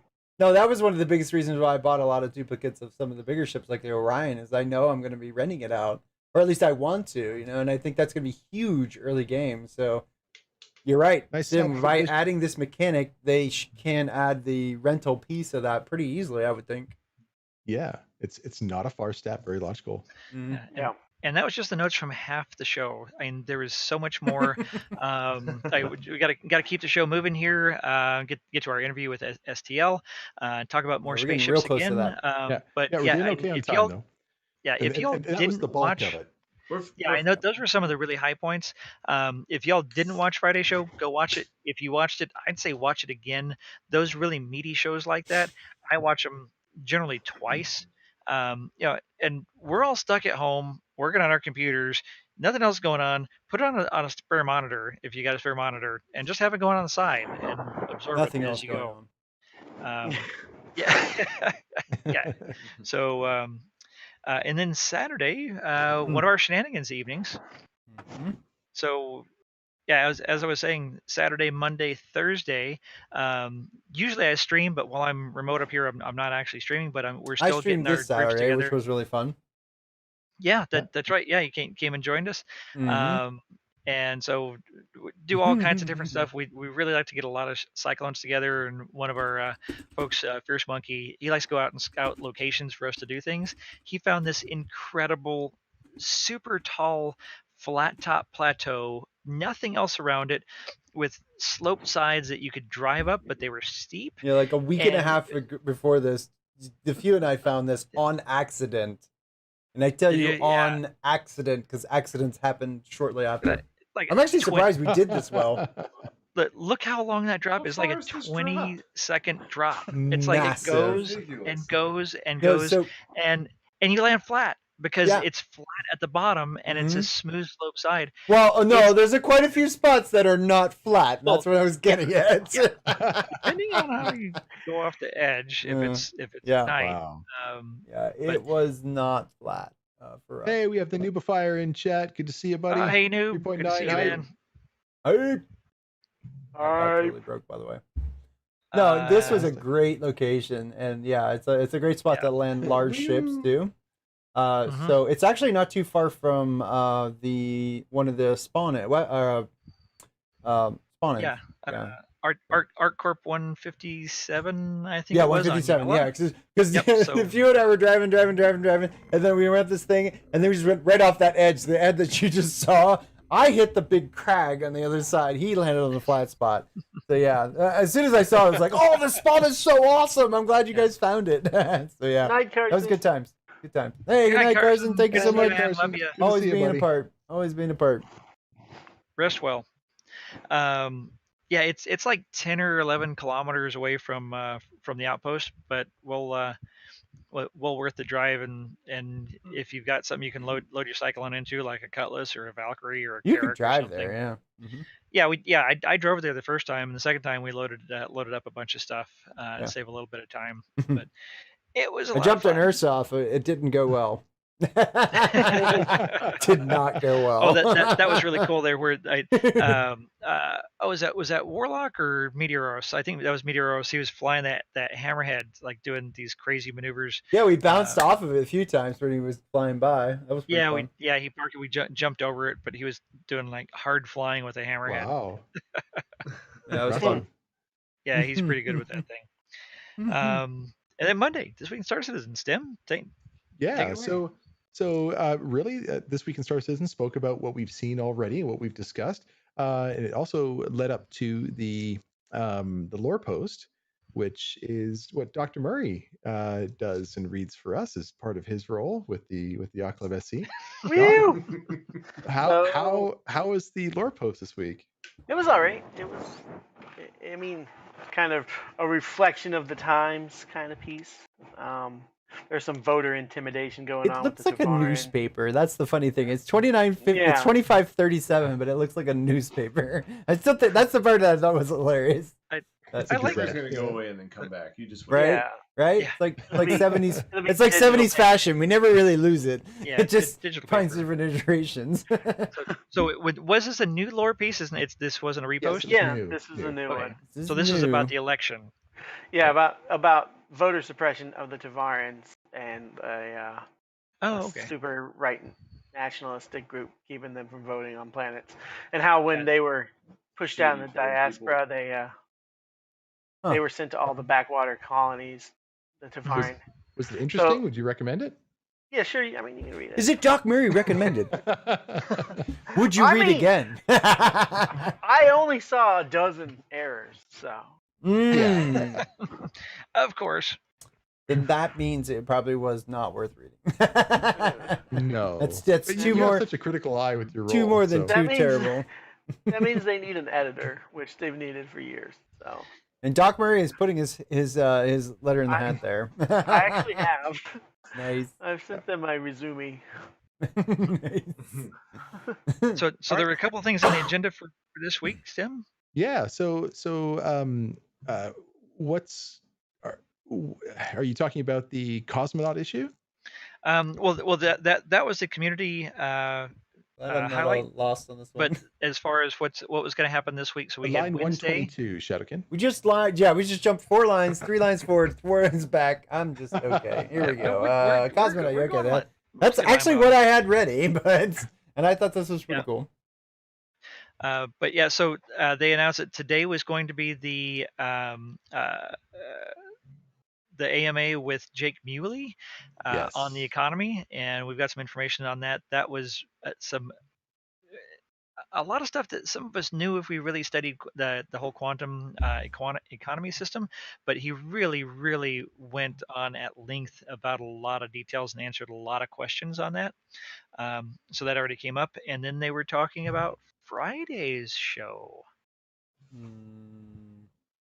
Yeah. So why don't you run us through it? So Oh, I figured you had that open. No, what's Friday's show? I don't know. None of that is in the notes. Star Citizen Live. Well, Thursday, Inside Star Citizen comes back, right? Well, yes. So tomorrow we'll have Star Citizen yes, back again, Inside Star Citizen. Yeah.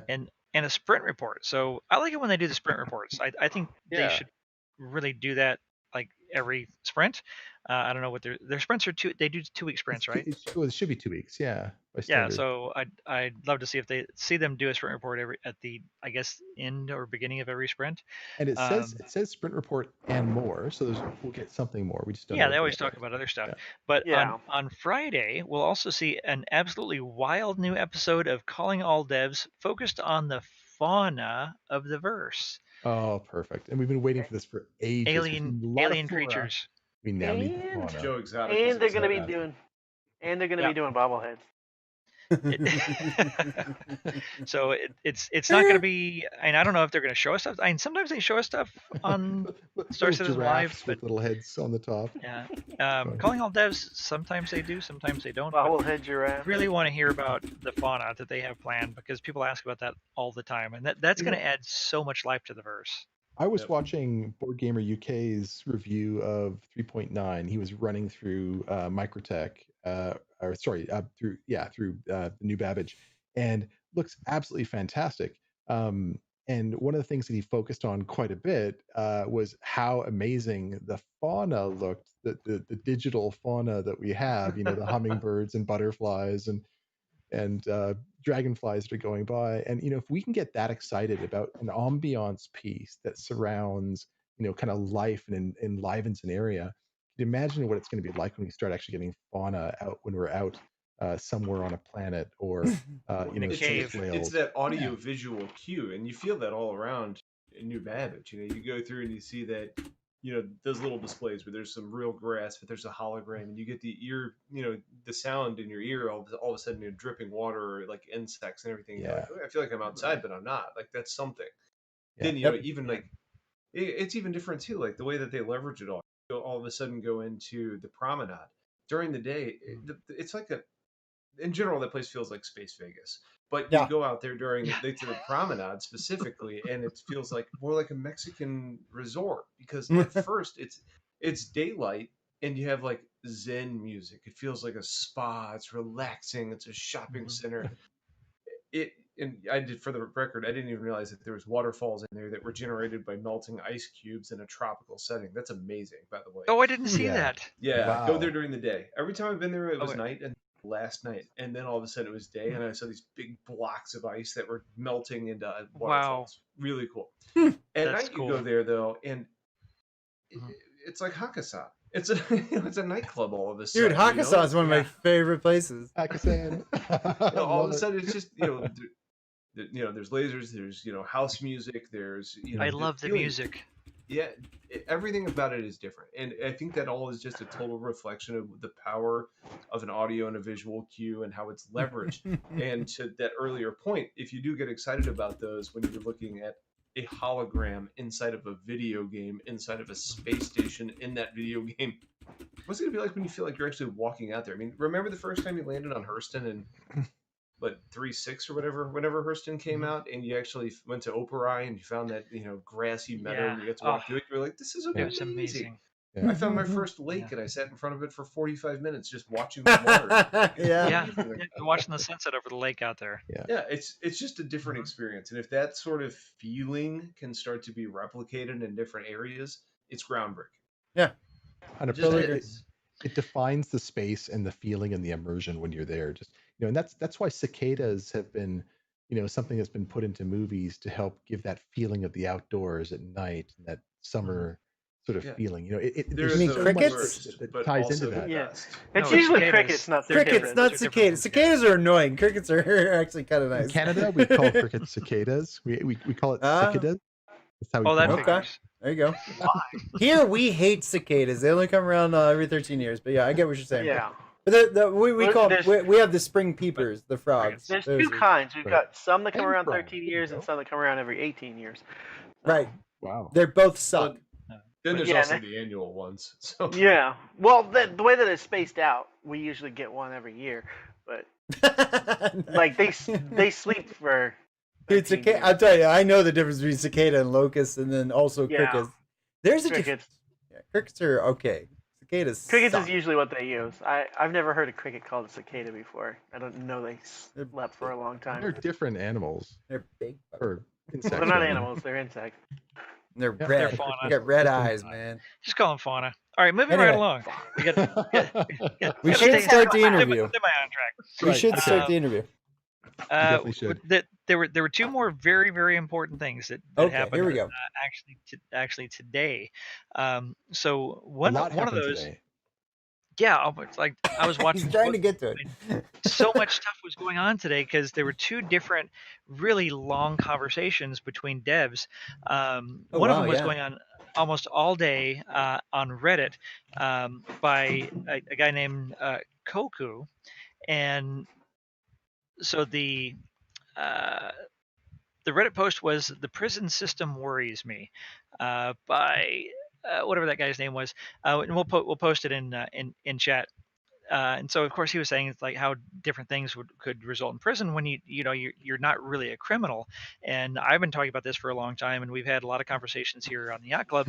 And Doc's really excited to get me Get in you prison thrown in because jail? I don't want to be in prison.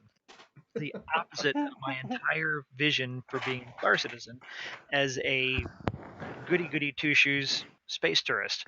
He's gonna have a record, ladies and gentlemen. Well, so the to funny carry the thing shield. was, and we all knew this was going to happen. So Mystic and I got into 3.9, and she wanted to fly to New Babbage. She wanted to have the experience of flying down to the space station and landing in it and getting out and taking the train and having that kind of new arrival at the planet experience. So we take her brand new Prowler, which she won just a few weeks ago, a $400 and something ship, won on our show, and she was so excited about it. And so we took it, and of course it has a really crappy quantum drive, so it took forever. And we finally get there, and we're coming down to the space station, and then all of a sudden, like I don't know what I don't even. Oh, I got the message that Mystic Star has left the channel in the ship. It's like, oh crap, she's crashed. And I figured, okay, well, the ship will just stay hovering where we are, and I'm in the co-pilot seat in the Prowler, so you can't fly it. And so I'm waiting, and we're talking to Discord, and she's trying to get back in, and the ship starts falling, and then she's still not in yet, and then it falls, and then no trespassing, and so there's criminal felony trespassing, and then she logs back into the ship, and we're upside down. We've lost the wings. Ship's in pieces. We're laying like across some containers on the top of the spaceport, and she gets in, and she gets a crime stat because now she's in the ship and we're trespassing.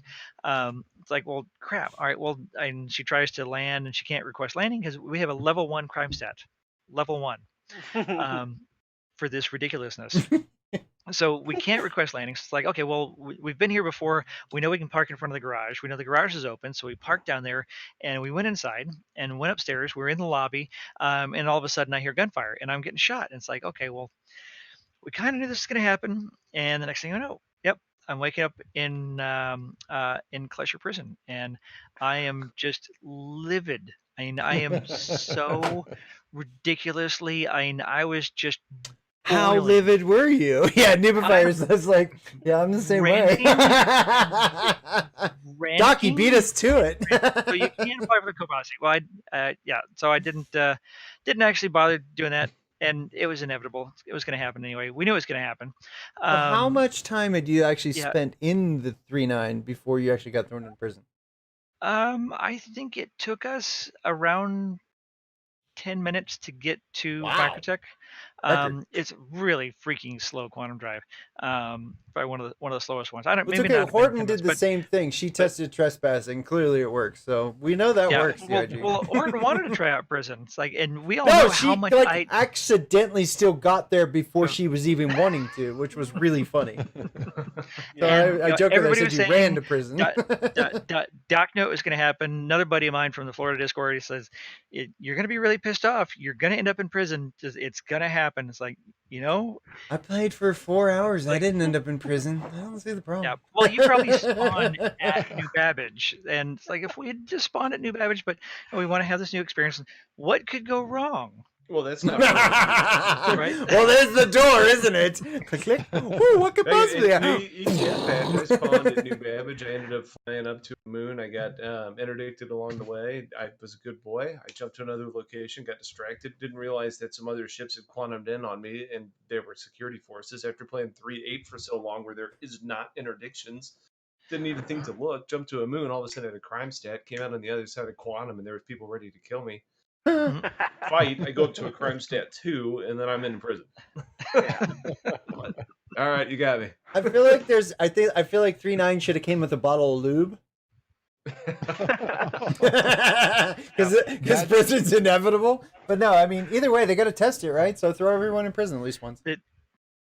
There are people who want to test it. There are criminals. There are people who deserve to be in prison.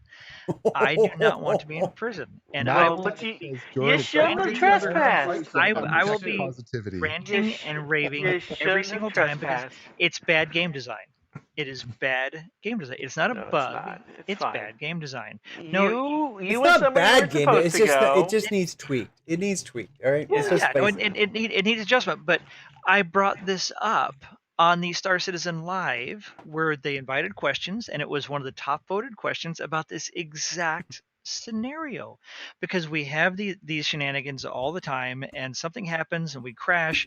I was driving a Cyclone around New Babbage, and we ended up jumping over something, and we ended up too close to a building, and we exploded, and Mystic was with me, and so I got a crime stat level 3 because I murdered her, which it was a small traffic accident.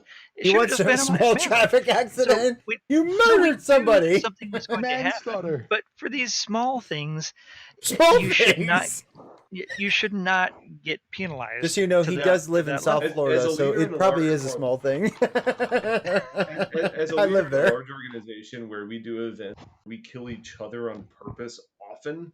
Mhm. Prison complicates things a lot. Yeah. it Yeah, does. yeah. Now all of a sudden it's okay. Yeah, but that's Yeah. because you're used to it is one thing. But- A game design is different. That is different. I get Yeah. it. I don't. So- and I think prison needs to be there. I think there's probably There's just a lot of tweaks. It's the an first evaluation iteration. model, right?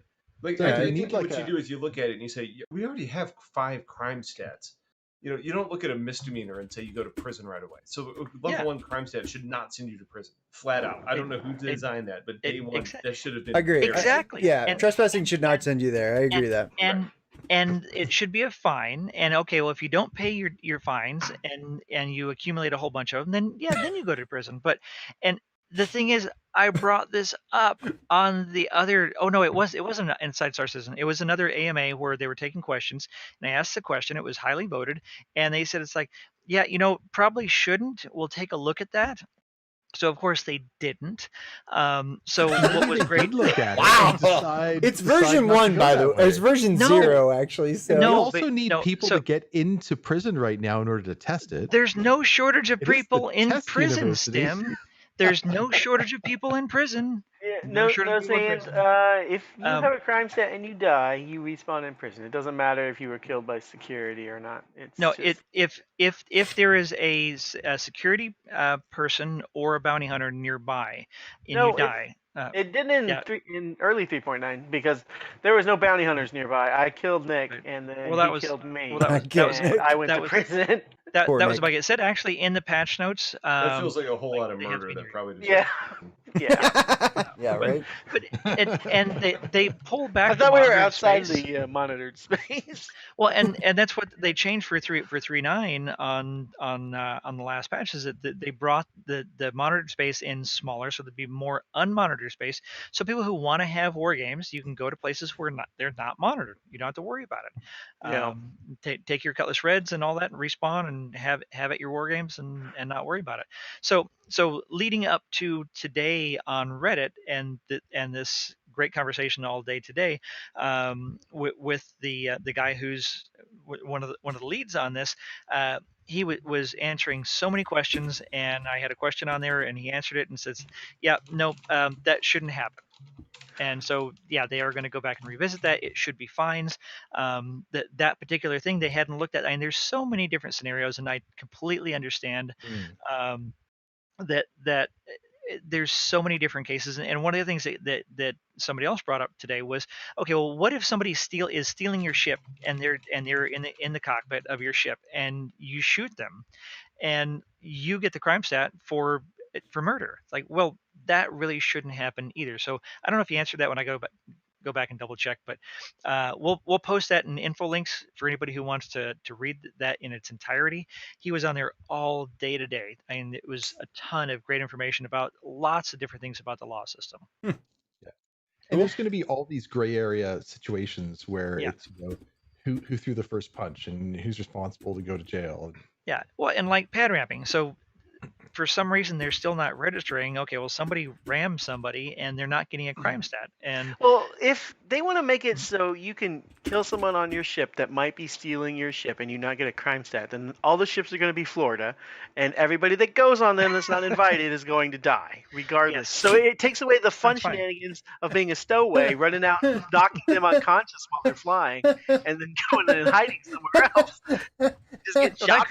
that creates a whole new gameplay, because then there's actual danger, and you're doing that. Way to stick quite a few in I mean, there. that's an overarching topic, though. I mean, that goes back a long time. Like, I made a video probably in 2016, maybe, about assigning blame or assigning fault in combat situations and who gets a crime stat.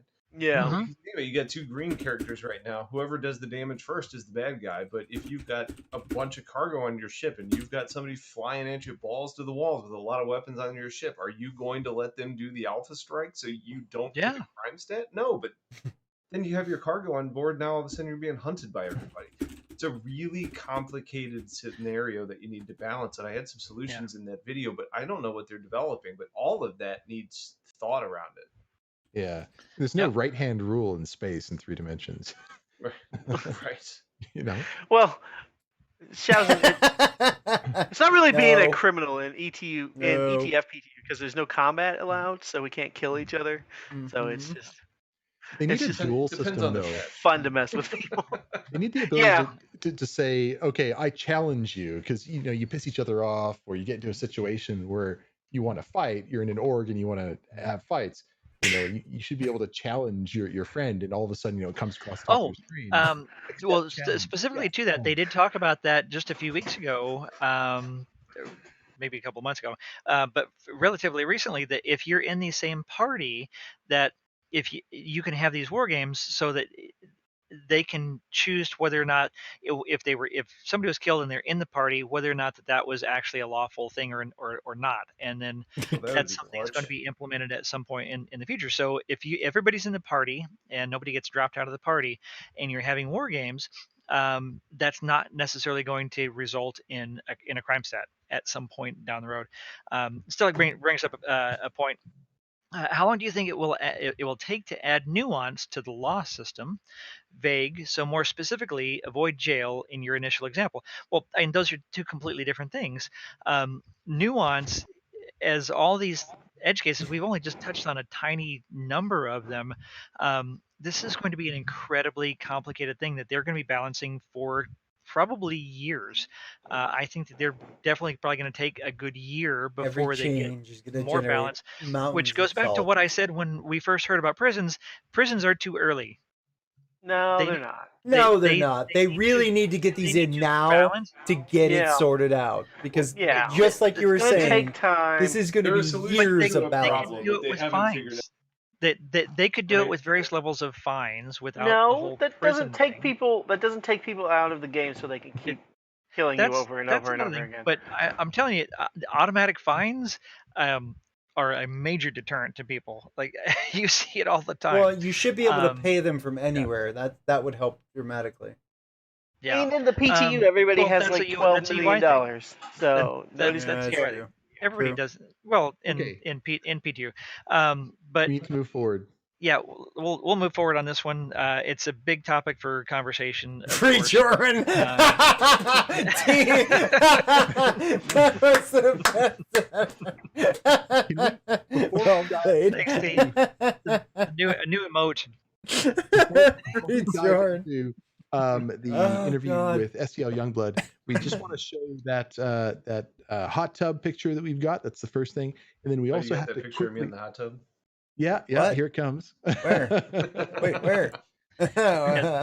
Line I was in the 137. We got it off of Tinder.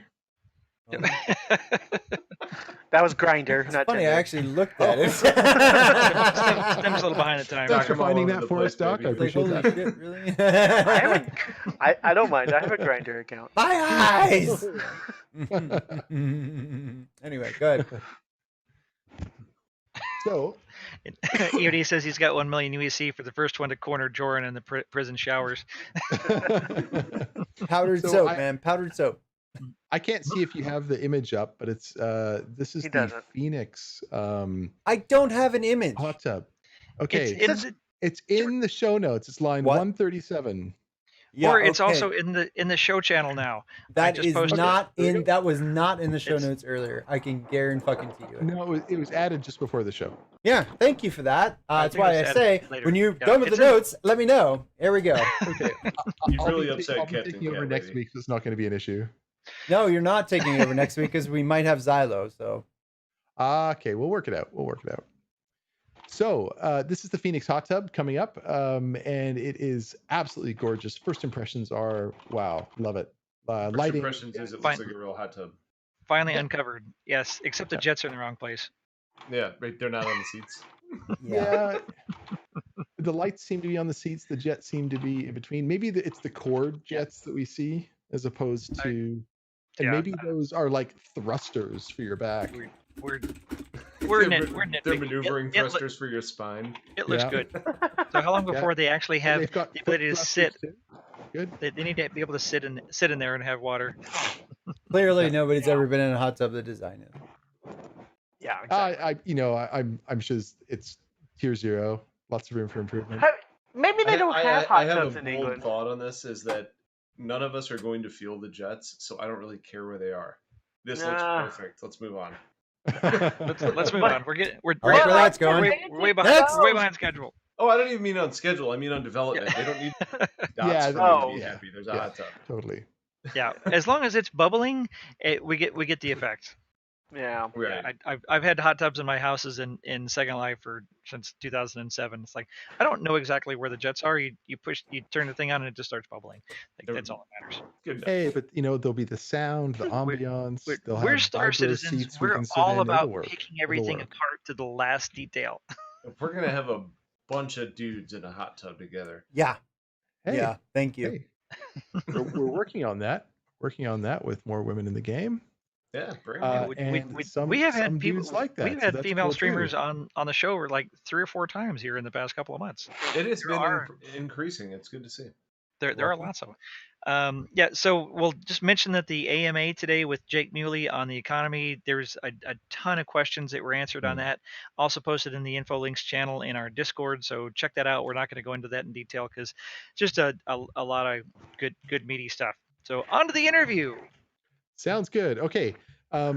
Before we dive into the interview, we do have a ship to give away for the end of the show. We need to figure out exactly what we do have in the account there, Shadow, and Already what we're updated. gonna be giving away. Awesome. So 318. Let's do an So- Eclipse at 275. That works for me. Anybody else? Clip sounds good. Making a suggestion on a vehicle? Okay. I love That way- clips. I love to give people Eclipses so they can blow up caterpillars. It is the sexiest ship I'm unwilling to spend money on. I would That's agree with true. that. It is super sexy. Speaking of, Okay, we so an actually- eclipse. At the end of the show, we're giving away an eclipse. You heard it here. It's gonna be a lot of fun. Okay, so STL Youngblood. If for those that joined with Captain Richard's raid and that have come on lately, I mentioned at the beginning of the show that I was a little bit starstruck with STL Youngblood coming on because he started doing Star Citizen videos, as almost one of the first people really doing Star Citizen videos. You were saying you started in 2014 or 2015? It was 2014 with your videos, right? I think 2013. So 2014, maybe 20. I have to look it up. It's been a long fucking time. But There's been- back to 2013 and first video in the hangar module in 2014, maybe. I believe that's right. But All I I know saw is that. I started streaming, and I was gonna do video reviews of ships, and I was gonna do like recommendations, walkthroughs, breakdowns, that sort of thing. And I did this like 45-minute thing on the Saber when it came out. And then right before I uploaded it, I looked, and STL Youngblood had just uploaded one, and I clicked on it, and he said everything that I said, just he did it better. So I'm like, fuck, I guess I'm not doing this. In This 5 fucking minutes, guy. right?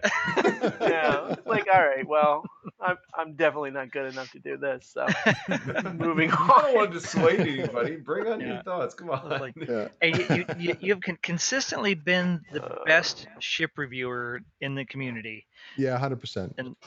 and that's and over the years, especially like during some of some of the salty years, and people would say it's like, oh, this streamer or that content creator, and they got salty, or they I don't like what they're doing now, or this or that, and it's like, but STL Youngblood, it's like, man, it's like he's just same consistent good ship information. As ship comes out, it's like just you've maintained that identity and that consistency, and what people like about you in all these years. It's that balance of realism and positivity without having pessimism die in.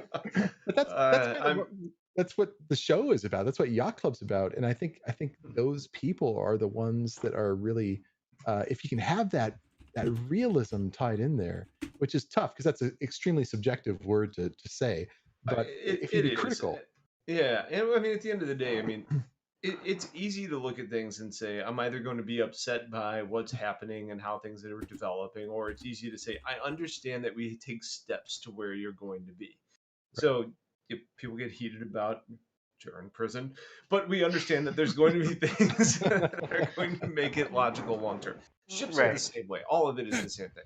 Because you're not only comparing components on a ship or what we say is going to come in a concept sale, but you're really looking at that amongst how the entire ship economy is going to change, how the entire balancing act changes. And every time you put a new ship into the verse, you end up really start talking about a time where you're shifting priorities and how I feel about, different ships. And it's not just because this ship is the new flavor of the month. It's because it has an impact on various gameplay areas. And it's a passionate area. It's fun. It's exciting.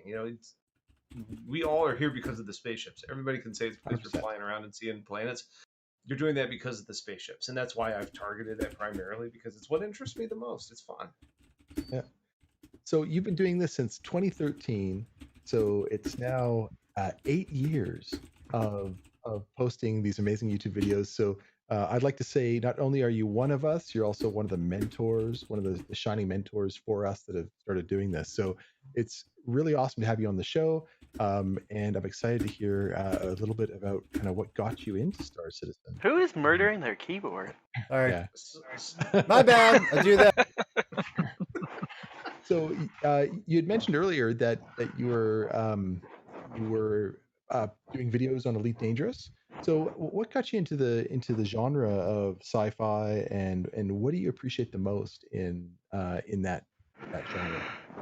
Yeah, so it's interesting. It was mostly like I started as like Battlefield is what really got me into YouTube from day one. Was I built my PC. I moved into PC gaming because I wanted to do Battlefield 3 at a larger scale with my friends. Prior to that, I was a console gamer. Prior to being a console gamer, if we want to go way back, I was playing Commander Keen with my dad on 3.5. Oh, nice. So it goes back. Now I took a significant break from PC gaming in there, clearly, but I built it up and I kind of started getting into it. It was just fun to be able to share clips and do that sort of thing. So moved into PlanetSide, basically following my around. I've been playing with the PlanetSide or the Planet Express crew guys for a long time. Ended up getting into PlanetSide, started doing videos there. MMO type of game, but also kind of an FPS MMO. Strangely related to kind of where the Star Citizen direction is going. At first, when I heard about Star Citizen, it was, well, shit, back in the day, I used to play X-Wing, TIE Fighter, Wing Commander, all of these games. And you're going to tell me that one of the, founding, fathers of, if you talk about those types of games back in like the early, the 90s. 80s and 90s, 90s, yeah. is all of a sudden, a Rushmore head that's making a new game now. Like, of course you're going to come in and get interested Oh, about it, right? yeah. Right. But I think ultimately I jumped on board really fast. The organization was really interested in it. And then I looked at just kind of where the thing I liked about PlanetSide was it was massive scale. It was combined arms. You're talking FPS weapons, you're talking, vehicles, you're talking air, and it just kind of gets all of that. And you look at what's happening in Star Citizen now, and we're getting more ground vehicles. We obviously have air. We're probably not getting sea unless you count Duran's 890 landing in the ocean somewhere. But there's more similarities there than you really give some of those games credit for, and it felt natural to transition into it. I actually got into Star Citizen before Elite Dangerous. But Elite Dangerous became a more fully featured game before Star Citizen did. I was looking at ships in a hangar in Star Citizen, kind of getting into first iteration of Arena Commander. And then all of a sudden I had the option to start, actually exploring a universe in Elite. And that was a nice kind of segue to be able to fly and just be in space. And I would actually argue that Elite made me more passionate about Star Citizen because I love Elite. I'll tell everybody that I love Elite. I think it was great. I don't agree with some of the directions they went, but that game has had the best soundscape of any game I have ever played in my life. But going from Elite and seeing what that sort of genre can really deliver to you, and then seeing where Star Citizen is going to not be that kind of more shallow, and I hate to call Elite shallow because it sounds shitty to Elite. Elite's a great game. But But that's its But most it is common shallow. review. Yeah. Yeah, A it mile is. wide That and an is inch the deep. review, right? Yeah. But being able to then appreciate Star Citizen even more is exciting because of what Elite and PlanetSide and everything kind of led up to that point. That's a really long-winded answer to your question. You play EVE Online That's what at it's all? about. I have never played EVE Online, although I have interestingly enough followed EVE Online because the amount of money that is invested into that game, and I guess the amount of money people have tied up and associated with those accounts and what they're worth and how much people are losing in those big battles is kind of fascinating. Yeah, Yeah. it is. It is morbidly curious. And Well, and it's important for us to study for the models of how some of these large orgs are going to organize and try to vie for power and position and resources in Star Citizen. We know that there's already plenty of EVE players in Star Citizen, Yeah. and as we get more developed, they're going to come over here, and it's important for us to understand that community because we've got what they want. Yeah. Yeah. It's coming. It's coming. And one of the things that you're really well known for, obviously, is your ship reviews, but also how you talk about the value and should people buy certain ships based upon whether it's individual, what type of gameplay they want to do, or whether it's org operations and how they're going to fit into those. So, can you tell us what your favorite ships are in a couple of the gameplay styles that you want to go into and are most looking forward to in the verse?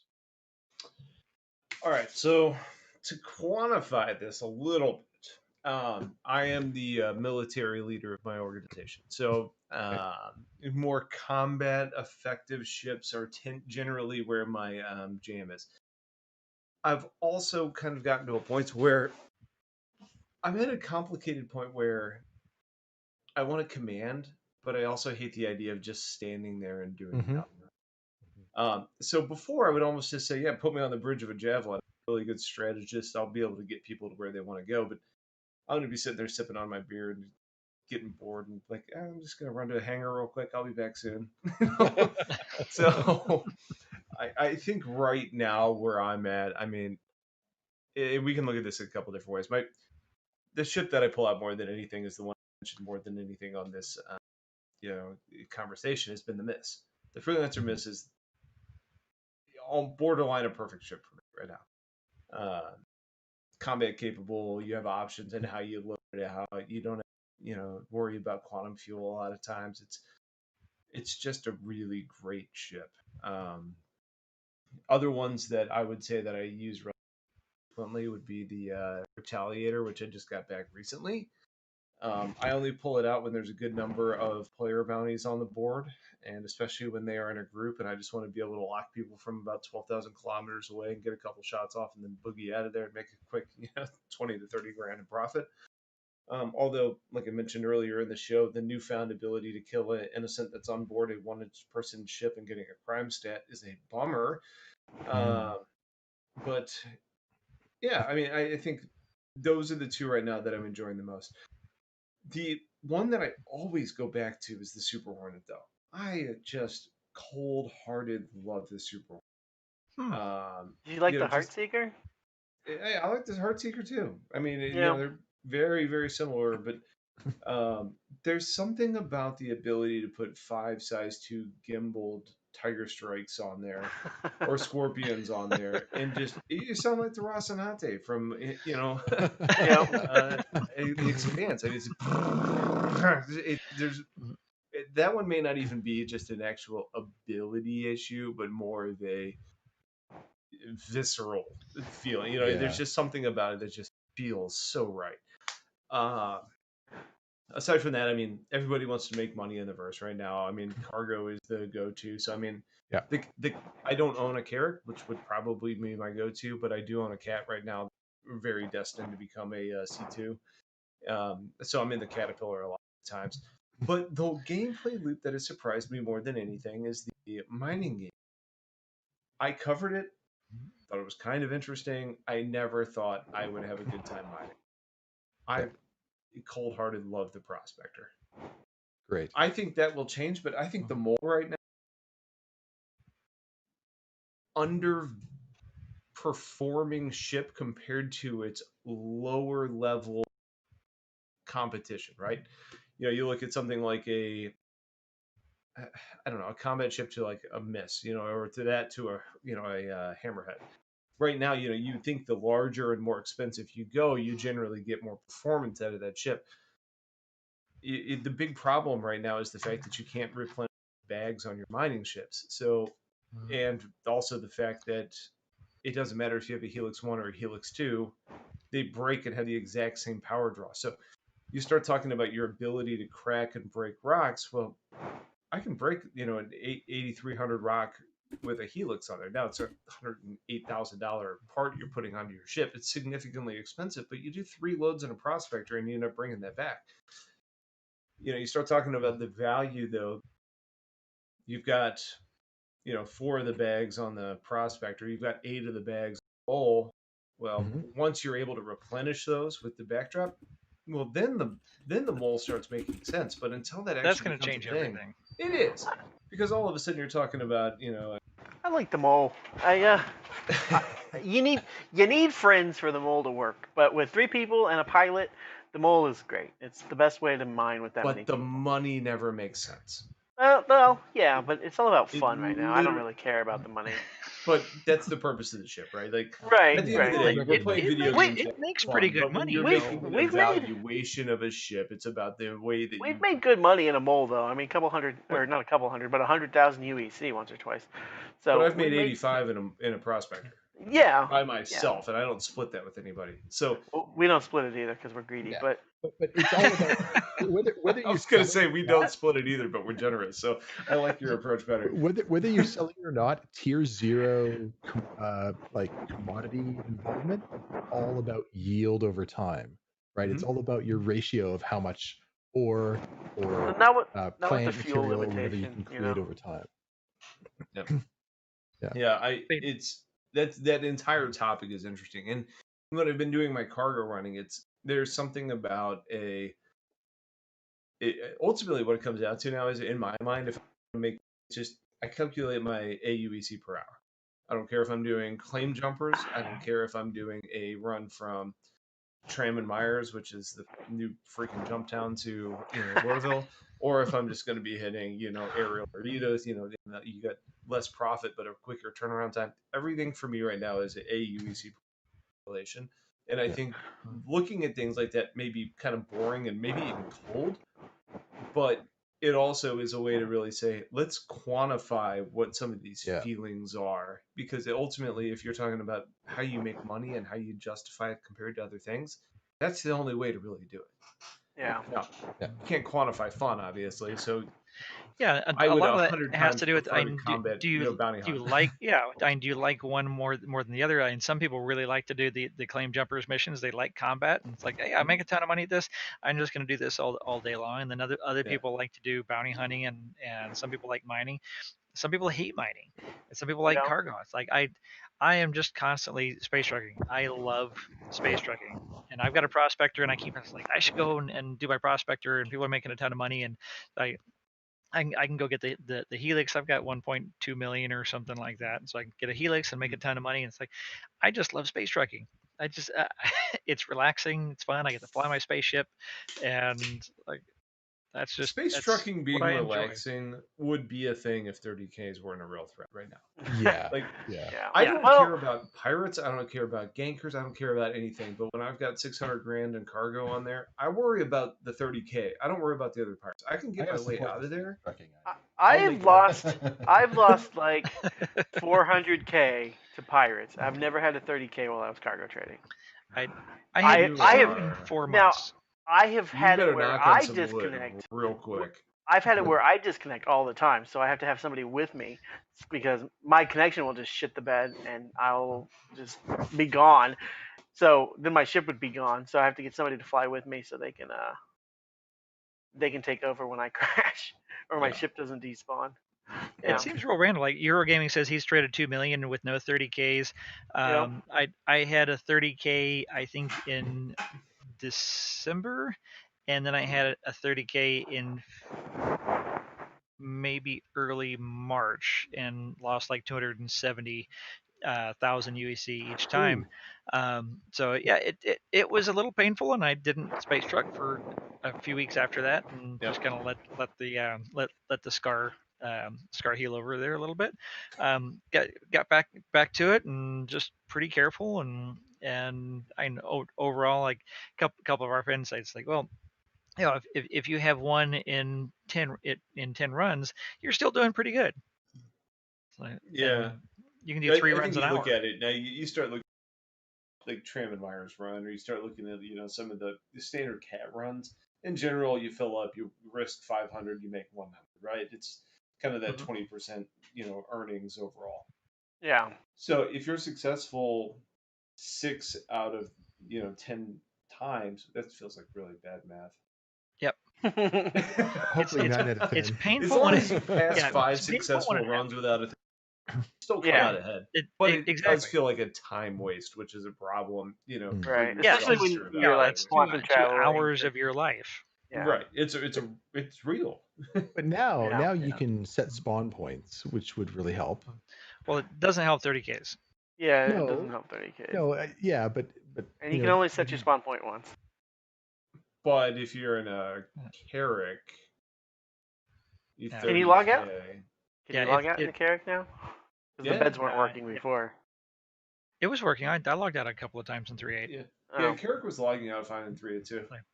But I could never get it to work. The important improvement though is that 3.9 is going back to the reliability of 3.7.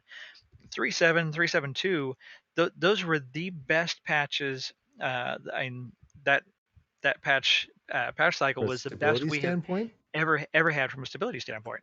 That they changed it so that we would get a client crash before we would get a 30K. We talked about that on one of the shows, that they had engineered it so that if the system sensed a 30K coming, they'd give people client crashes.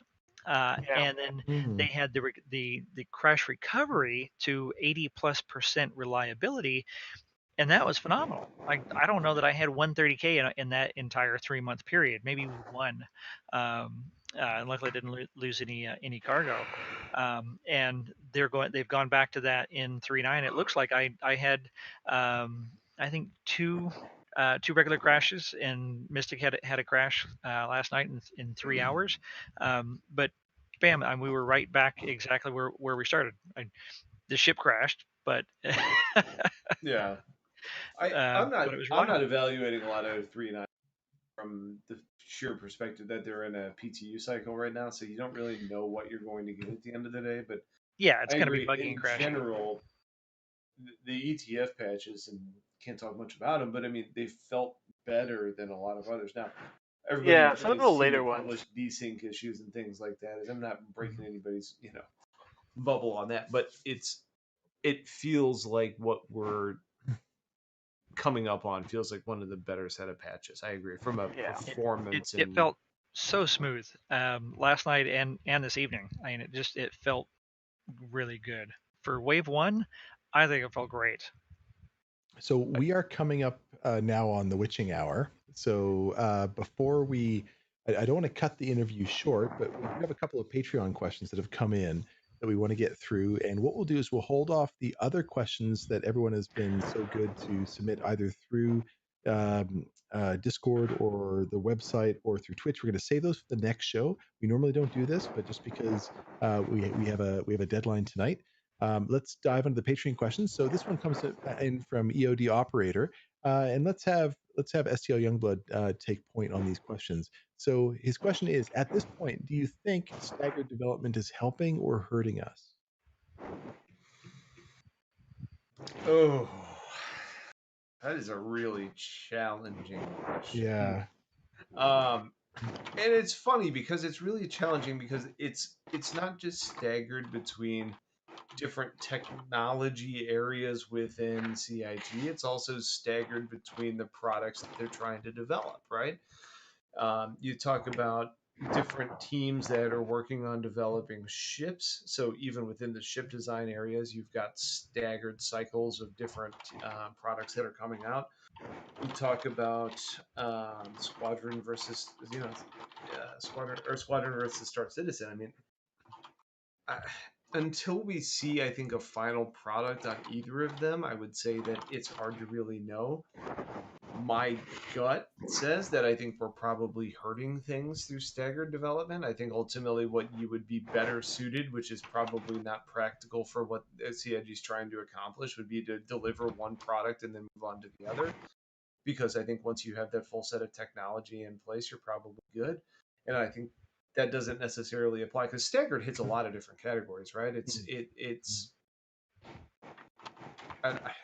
I don't think it's a great approach personally. I mean, I prefer more of the agile approach, but I mean, I'm also a game dev, technical support type of person. So I'm sure there are people here that are better qualified to speak to that, but I think it depends on what arena you're really focused in on there.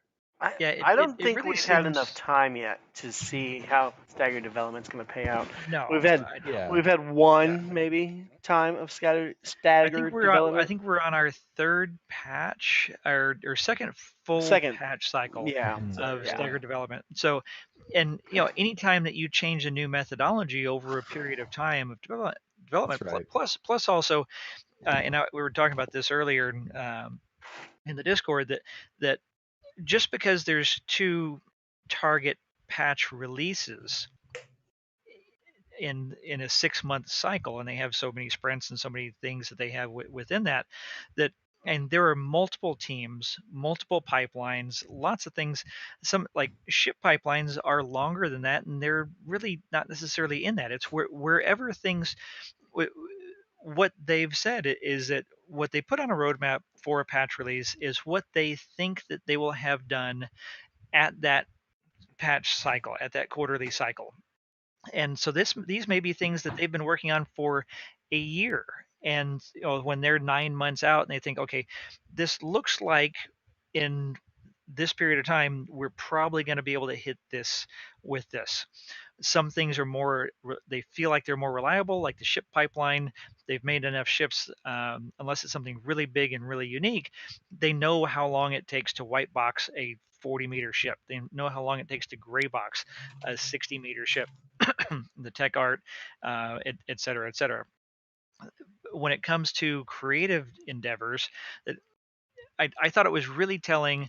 I don't think a lot of people watched Jeremiah Lee a few weeks ago when he was making the Crusader Industries uniforms, and he was talking about how, okay, well, he came up with some stuff, and that took him however many days or a week or so, and he'd come up with some stuff, and he'd put it in front of Chris and the committee that was approving him, and they said, like, no, that's not really what we have in mind here. So basically he just scrapped 2 weeks or a week, and he's got to start over. It's like, all right, it's like, and so if they figure, okay, well, this is going to take me 6 weeks to work this up, and his first week is, all right, well, that's shot. It's like, second week, okay, what about this one? Well, no, that's shot. And then the next one. So if you equate that creative process to, okay, well, UI or mining, like they talked about that with mining and other things. They come up with something, it's like, oh, it's like, this doesn't really feel good. We need to go back to the drawing board and redo it. Or this is very different from business technology software, where you tend to have much more understood parameters of what you're delivering and how you deliver it. I mean, does that kind of sound right, STL? Yeah, I would agree. No, I mean, it depends on how, as more of the business side, I think it depends on how effectively your operators and your stakeholders can actually design things. But I mean, moving that out of the equation, I would say you're right. I think the problem there is also when you start looking at how do you go back and revisit topics in a staggered cycle when all of a sudden you're talking the staggered is setting roadmap forward, roadmap forward, roadmap forward. Everybody knows what's on their next cycle. How do you go back and revisit something that was not done effectively when you already have a new target in front of you that's giving you 6 months to accomplish something that in general would probably give a development team a year? So there's complications and it's hard to really understand, but at the end of the day, I'm not a game dev. I don't know. There's plenty of other people that can answer it better, but it feels like it's a more complicated approach to something that's already been done, but they're also not trying to accomplish something that's already been done. Yeah, and that's the thing. They're not building another FPS level game. They're doing something completely unlike anybody has ever done at a scale that is just mind blowing. So looks like we're rolling the giveaway. So everybody, exclamation point, ship me. Yeah, in and the chat bot there. is saying it's a prowler. It's not a prowler. It's an eclipse. It's an Eclipse, not a Prowler. Yeah. But, yeah. Oh, okay. It's some fancy ship you're getting for free. There So you go. get in the It's a black ship. get in the giveaway. Get in the giveaway. In order to get the ship, you need to be an awesome citizen. You need to be in our Discord, and you need to be following and awake so that when you win, you tell us you're here, so that we can connect with you. I'm here. So. Can't win as a host. Get the giveaway. I'm a guest, so I'm still eligible. Maybe we'll see. I haven't had a guest win yet. So Especially if it's coming out of Doc's pot. Yeah. Right. He's like, I didn't hear you. I was sneezing. What? Yeah. Who? When? Where? We have another question. So EOD operator follows up very closely with that question, asking whether or not the quantum AMA stuff that we heard today, whether stagger development, really just when it'll come out. I mean, it's not really a fair question, but is there an impact there from stagger development? And is some of the stuff that's been discussed, does that seem like stuff that would come up, that would come out sooner or later? I'm going to defer on that one because honestly, I haven't read that. I was a little too busy at work today, so I'm a little behind. So I will maybe listen to Jerome, who apparently is very tied into that, and I can add some opinions or flair if I got it. Yeah, that's totally fair. Economy is kind of my jam. I'm obsessed with Tony Zurovic and Jake Muley. Like, a lot of people don't even know who Jake Muley is. I mean, he's the guy who works directly for Tony. Tony's like the the god up on the hill, and it's like, oh, these are the things we're gonna do, and Jake's the one who's actually making it happen there for him. So and he's really well plugged in. So they were talking about the Quanta system that we saw at the panel at CitizenCon that was like frankly blew my mind. Amazing, STL, amazing. what did Yeah, that you was when well you saw done. that panel? What did you think, STL? It's like we went from a PowerPoint presentation the year before to this holy shit thing. Yeah. What was funny was I was actually in transit trying to get to the watch party in St. Louis. Oh, that's right. Yeah, we had Rakish put that one together, and I rolled in, and all of a sudden I'm looking at this TV on the screen. I'm like, what are we looking at here? And it was this weird combination of like a star map feel with also like some like actual numbers that were laid out. It was one of the more impressive things that actually made sense because it wasn't necessarily just point A impacts point B, right? It was point A between point B is going to be an X that comes in, and then based on that interval, you're talking about this impact. It was incredible, like, and the way that you could have real time actors behaving accordingly to real time economy changing, it's this weird combination of being extremely logical but extremely intelligently done. Yeah. But that was all in the that was in the game engine. That was what was the most impressive. Yeah, They were so actually creating that in a dev this instance is that was the essentially same like copy as the game. That was what well, was really impressive. it's not in the game per se. This is actually simulated in a simulated It's the same game framework. engine though. That's the thing. Well, they could pick that up yeah, and put it right in the game. That's what's impressive. Well, it ties into all of them, and it's currently influencing the every server instance that we have now. So all of the commodity availabilities, those meta pins that we never have, that's quantum right now. When you go to buy meta pins and there's no meta pins, and then somebody else goes in and they buy 25 meta pins like me, that's quantum. And this is working in the back end right now for every server across all of them. So if somebody buys out Laranite on Ariel, like, and you're in another server and you get there, it's like there's no Laranite. Well, it's because somebody else on another server bought it. This is one database that is feeding the information to the universe. And what they're doing is, I mean, they're simulating every single entity of hundreds and hundreds of thousands of entities that simulate NPCs and players and player behavior. So cargo traders, miners, pirates, UEE patrols, bounty hunters, and all of these things are literally being simulated. And it was really fascinating what he was talking about in some of the questions, some of the answers today. Is that every one of these literally has their own story. I mean, they're coding every entity of these data points to have certain behaviors, and like some simulated pirate NPCs data points will be more aggressive than others. Others will be less. So will be more cautious. And the same thing with cargo traders, that they'll have different behaviors, and that will influence the choice of ship that they're in. And all this is being simulated and tying to and this just it's a mind-boggling amount of complexity, and that they have these algorithms that that are actually determining price levels. And so they're not manually setting prices. And they're trying to figure out where everything's going to end up, and they don't have any idea where it's going to. That was one of the things that I had a question in there. I was very excited to get answered, because pricing is so critical to me in my study of where the economy is going, from a jacket that costs 3,000 UEC, and then you got a rifle that costs 2,500 UEC. You've got Designer versus functional. Yeah, or something. I mean, you've got a torpedo. That, I mean, how much is a torpedo? I mean, they're like what? They're couple like 12 grand, I think. Maybe 12,000 UEC, and that's the price of 2 Damakos, basically, for this size 9 massive torpedo. And these values are all over the place, and the same thing with spaceship prices.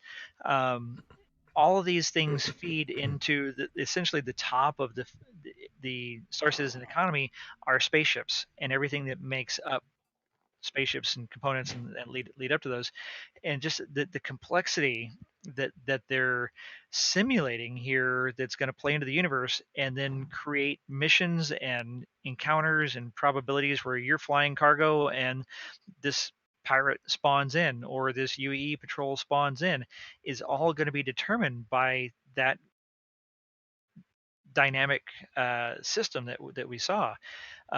Just mind blowing.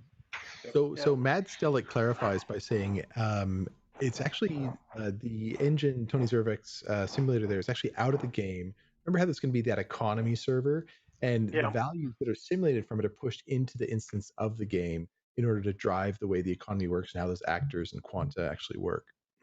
Correct. So we have a third question coming in. This one from Karadef as a Patreon, saying, "I unfortunately haven't watched a lot of your videos, but excited to see them from now on." I added that last little bit.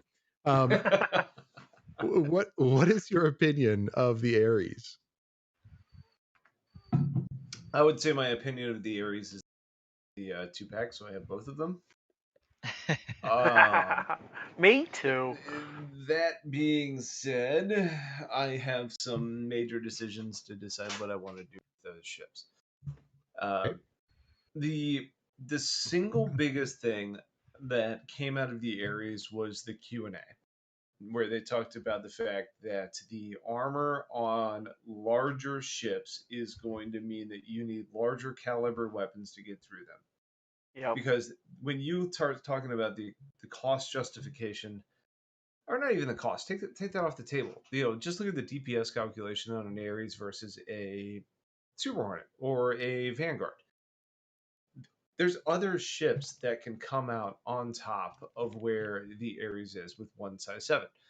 The size 7 is going to do massive damage, but that Super Hornet loadout that I talked to you guys about earlier, where it's you got 5 Scorpions on it. It sounds good, it works well, it's fun, but you're not going to pierce the armor of an Idris with a size 2 weapon. You're just not going to. Right. Yeah, it's just gonna bounce off. My only beef with everything that came out of the Ares line was that you really got into a situation where it was sold as a cap ship killer. And I think that's where people started getting into the area where they blur in-game advertisement with real advertisement.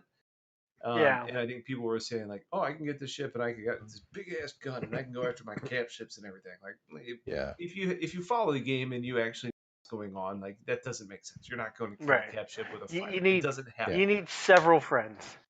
Yeah. Many friends, but it is a really good friend to have. Right. So I have both of them. I'm not sure which one I really like. I think I'm going to get to a point where I probably say I'm going to CCU one of them and keep the other one as base. My gut says that if I'm going after a capital ship, I probably want to go with penetration and enjoy the Inferno on it. Right. And then have the Ion as something else. I don't think I'm going to necessarily want to have to pick which Ion I'm going to use at any time. It's a significant amount of money wrapped into 2 ships that are pretty specifically designed for the roles.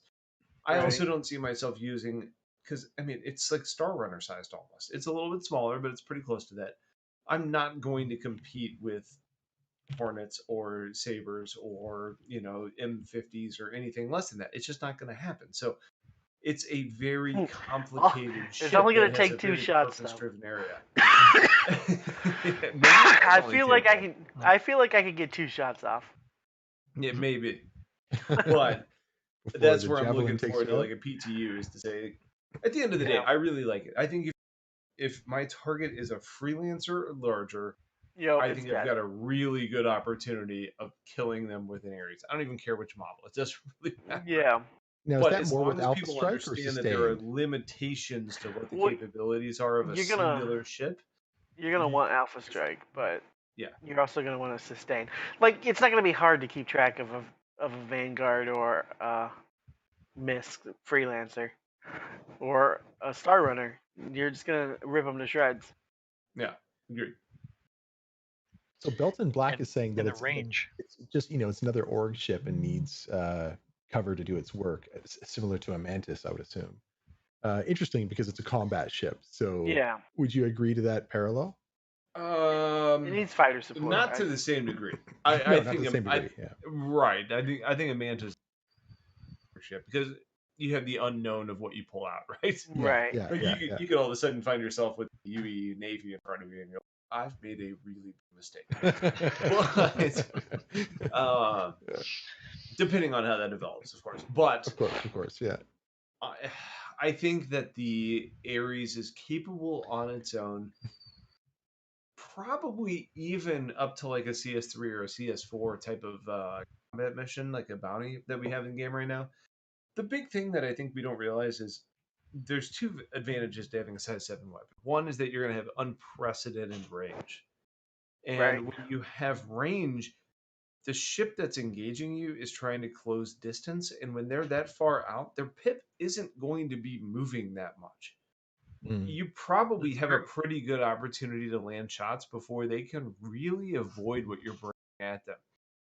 Yeah. The other side of that is that I don't remember. Which one was that one? You've got. Oh, it's the you've armor got penetration I the talked armor about. penetration. Right. Right. Yeah, So I he's mean, got- I don't think it has to be an org ship, but it definitely should be part of a wing if you really want to optimize what it can do. Yeah. Right. Definitely. Okay. That's one of the benefits of. I think it definitely needs fighter support because those smaller ships are going to rip you up if you can't get those 1 or 2 shots off. So you're going to need small support ships to take care of the 3 ships that the Idris can launch. It's almost Three. ironic, right? Like you look at it and say, the Ion comes with the extra shield generator, or no, wait, which one is it? Yeah, Inferno that's the come- Ion. Yeah, the Ion has the extra Ion. shield Yeah. generator. Yeah. Right.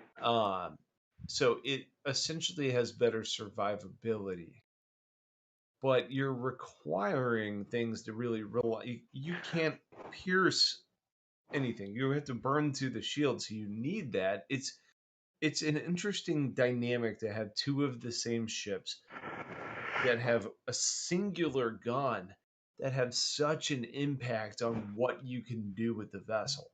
Right. I honestly, I don't think we're gonna know until we get in. What does a size weapon even do and feel like? And two, what is the space A10 that basically is a ship built around a weapon that has no modularity on what you can do with it aside from internal. It's a really unique ship, and I think we need to fly it to really know. But it's complicated. It's not as limited as others, but it's going to be fun. Yeah, it is gonna be fun. It is going to be fun. And they're going to balance it, and it'll take time. And when it Yes. first releases, it'll be OP as fuck, and it'll be great. Yep. Or it'll suck. they'll right nerf off it a the little bat. bit. We don't Yeah. it's I'm very optimistic. big I It'll think be good. that size 7 guns right now, the way they're balanced, it'll be pretty OP when it comes out, and they'll have to shift that around. And I hope they don't nerf size 7 guns because the whole point of putting a size 7 gun on it was to say, "Oh my goodness, look how big the gun is." Right. Yeah. But if they nerf it down because it's blowing up ships in 2 hits, then it's going to be like, Well, the Nautilus has 2 size 7 guns on a remote turret. That's going to be interesting. yeah. I still don't understand the balancing of it. That is ridiculous. They need to. You know what this mine layer needs? STS turrets. Yeah. Like, You know what this game I doesn't don't- need? I A don't get fucking mine layer. Oh, snap. That's a good point. Okay, too. before we digress too much, let's just kind of dive into a little bit about your channel, Youngblood. Before we start wrapping things up, can you tell us a little bit about, in your words, what your channel's about and what content people can find there, and how your channel is different or complements other YouTubers that are out there? Yeah, I would say that my channel is primarily focused on like ship selection. I mean, it's where I feel like, most of the people that are coming into this game are going to say, all right, great, there's 112 different variants of ships in this game. For the record, I don't know what that number is, but there's Over a lot of them. 150 now. Whatever. Yeah. A big number of ships to choose from. How's that? So at the end of the day, you're saying, okay, there's an overwhelming selection to pick from. Yeah. How can I help empower people to make a good selection? I'm not a CIG employee. I mean, I've made money on YouTube from making the game, or not from for making videos on the game. I have also earned ships from the referral program and all that kind of stuff. But I'm passionate about the project, and I like making videos, and I like doing the theory crafting behind like all of this stuff. So for me, most of what I do is ship focused, whether that's be we have a new concept sale. Let me let you know if I personally think that the price that's assigned to this vessel is worthy, and for who. Because there's a lot of people out there that are going to say, like, a hammerhead is a really niche vessel. Like, there's not many people that a hammerhead is a good vehicle for. I have one, and I'm not even sure if I'm a good person to have one. I bought one because I wanted it. But at the end of the day, I pulled it like 3 times in the verse right now because there's just the play turret with them a gameplay lot. doesn't really Yeah. line up, right? I think that the turret gameplay is better, and I've had a lot of fun in the getting there. Hammerhead. I've had a lot of fun in the Hammerhead, especially with 6 people. Right now, I'm Sure. far more effective at stealing a hammerhead that has NPC gunners on it and letting them do the work. But Right. that's not here or there. Right. I gotta say that my beginnings in Star Citizen were so influenced by being a part of your channel, your Discord. It's like in becoming a spaceship expert and obsessive about information in the community and constantly talking about spaceships ever since. I always told people in the first couple of years, and as I was getting out there with Bar Citizen and talking to more people, it's like that STL's Discord is the best spaceship chat anywhere out there in the community, and like we had so many great discussions, and I learned so much from you and the other guys in Exodus and Death, and just those great early discussions about just exactly this, just really analyzing spaceships and their role, their capabilities. I think that was really kind of my early education in Star Citizen so much, and it's like I'm so grateful for that. Thanks, Good. man. Means a lot. Yeah, at the end of the day, I make videos because I like them and I like interacting with the community, and I think that I think my perspective on things is logical and makes sense. And like I mentioned when we first started the stream, was yeah, I do theory craft, but I think there's a lot of logic and intelligence behind how I get to my you know my decisions and recommendations, and people can take it or leave it. Spend your money how you want. Yep. So anybody, we've been posting his YouTube channel there in chat. You can get his Patreon there, and you become a Patreon for as little as a couple of dollars a month, or as much as you feeling, and you can join his Discord and chat with STL every day about spaceships. Another great resource there, and support his content. There's something else I was going to say, but yeah, I mean, he's great member of our community. Glad to have 100%. you on. Yeah, Yeah, happy to be definitely. here. And Mystic, absolutely blame me for whatever you're talking about. I'm happy. Although, Yeah, my best friend from Second Life, I got her into Star Citizen, and she went from 0 to concierge in 8 months. oh man, I'm so Yeah. sorry. Sorry, I have not sorry. influence. I will say that you should not buy it. Well, most of the time, it's only if you're not in the category you shouldn't buy it. But if Jura is buying into my hype, I'm sorry. Yeah. Yep, So, the spaceship hype. So I got to say, Rockseeker, who is one of my good friends, of course, he's been a patron of your channel for a long time, and I had a couple of moments, early when I was really, passionate about buying ships, where maybe I hadn't got all the content I needed from you, the talk down as to whether or not the ship was appropriate for me, and I would approach Rock and I would say, hey, I'm thinking about getting this ship, and he would come back to me saying, you know what, you can only fly one ship at a time. Thanks for Thanks, the COD COD operator. Whoa, 10 EOD, tier wow. 1 subs gifted. Thanks, man. Gosh, man, Such a supporter of the channel. over and above. Thanks so much. Awesome. So, there's so much good that has come to citizens that are, buying ships that are really buying ships for the right reasons. And if we don't have buyer's remorse, we will be happier in the long run. So I can see everything that you're doing being something that, CIG would be happy with too, let alone the community that you're helping out. So it's always positive if you're looking after the people in the community that you're working with. And so I think you just do some fantastic work. And I think everybody should tap into your content. It's really great stuff. Okay, Appreciate so that. It's funny. That's a perspective I haven't actually taken on my own channel, so I appreciate that. hey, Good to hang out with other people in the community, right? That's right. yeah. All right. right. Okay, so that kind of brings us to the end of the show. We do have a giveaway to do, so why don't we line that one up? Woo is lined up. What are you It's ready talking to about? close. Lined up, but we've got Yeah, to close it. all we gotta do is We've push gotta the do it. button. That's all I gotta do is push the button. Yes. Do we need a Push the drum button? roll? Bunch I of do them. have a drum roll. The Russ and Drum Untamed roll. drum roll. Hey. Silver Bear! Very nice. The Hey, silver there we go, bear. the silver bear. Oh, a silver Now- bear. Well done. Congratulations. There. They, Congratulations. they're, Are you there? they're relatively new, but have been here with us for at least a few weeks. Yep. Silver Bear's been on my stream for Congratulations. at least a month. He's a Here good he guy. is. Good guy. Yeah, very perfect. nice. Awesome.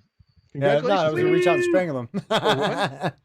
Very well. Undecided? Silverbear, Who's- that Prowler is looking to be. It's an eclipse. Well, it's an Right. eclipse. It's not a Eclipse. crowd. Yeah, we- Who does he Yeah, we reach had out to? the wrong name. Who does he reach out to? Me. Doc. Okay.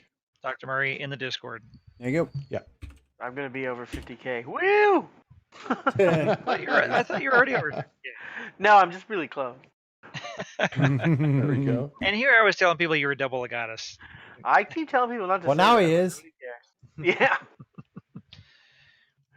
Finally. All right. So Uno's giving us a hard time saying, well, look, it says Prowler in the giveaway notes. Well, you can argue that with Doc. Yeah, right. Yeah. We didn't All give right, him money guys. for a Prowler. Thank you so much for joining us. We really appreciate spending the time with us. We thank you for sticking around and joining the community. And, you got a lot of options of what you can do with your time. And so spending that time hanging out with us and having a drink and talking about ships is just so much fun, and contributing by typing into Twitch, letting us know your thoughts and really creating that community feel. It's that, that ambiance, that flora and fauna, those cicadas in the background that make this a wonderful game that we all know and love. We're all self-isolating, we're in it together, and we're having a great time. So thanks everybody for joining us. Couple of closing out things to talk about. First of all, we hope you enjoyed. Secondly, questions. We're going to get to the questions that came through next show. If you have more questions, go ahead and throw them in. And if we get enough questions, we'll do like an AMA, and we'll push through and do a more dedicated section for the show. If you are putting on, if you're working on a cool project, you've got some great screenshots and you're not already sharing them in our Discord, go ahead and do so, because what we'd love to do is take some of those shots and put them up. In fact, that's something I'm proposing for following weeks as well, is to really grab some of those amazing shots that we have in Discord, as well as what we find from around the community, and showcase them on the show, just so that everybody can see it and get an idea of all the great contributions that everybody makes within our Discord, because we have an amazing internal community. But if you're outside our Discord, let us know if you're doing something really cool. Are you making models?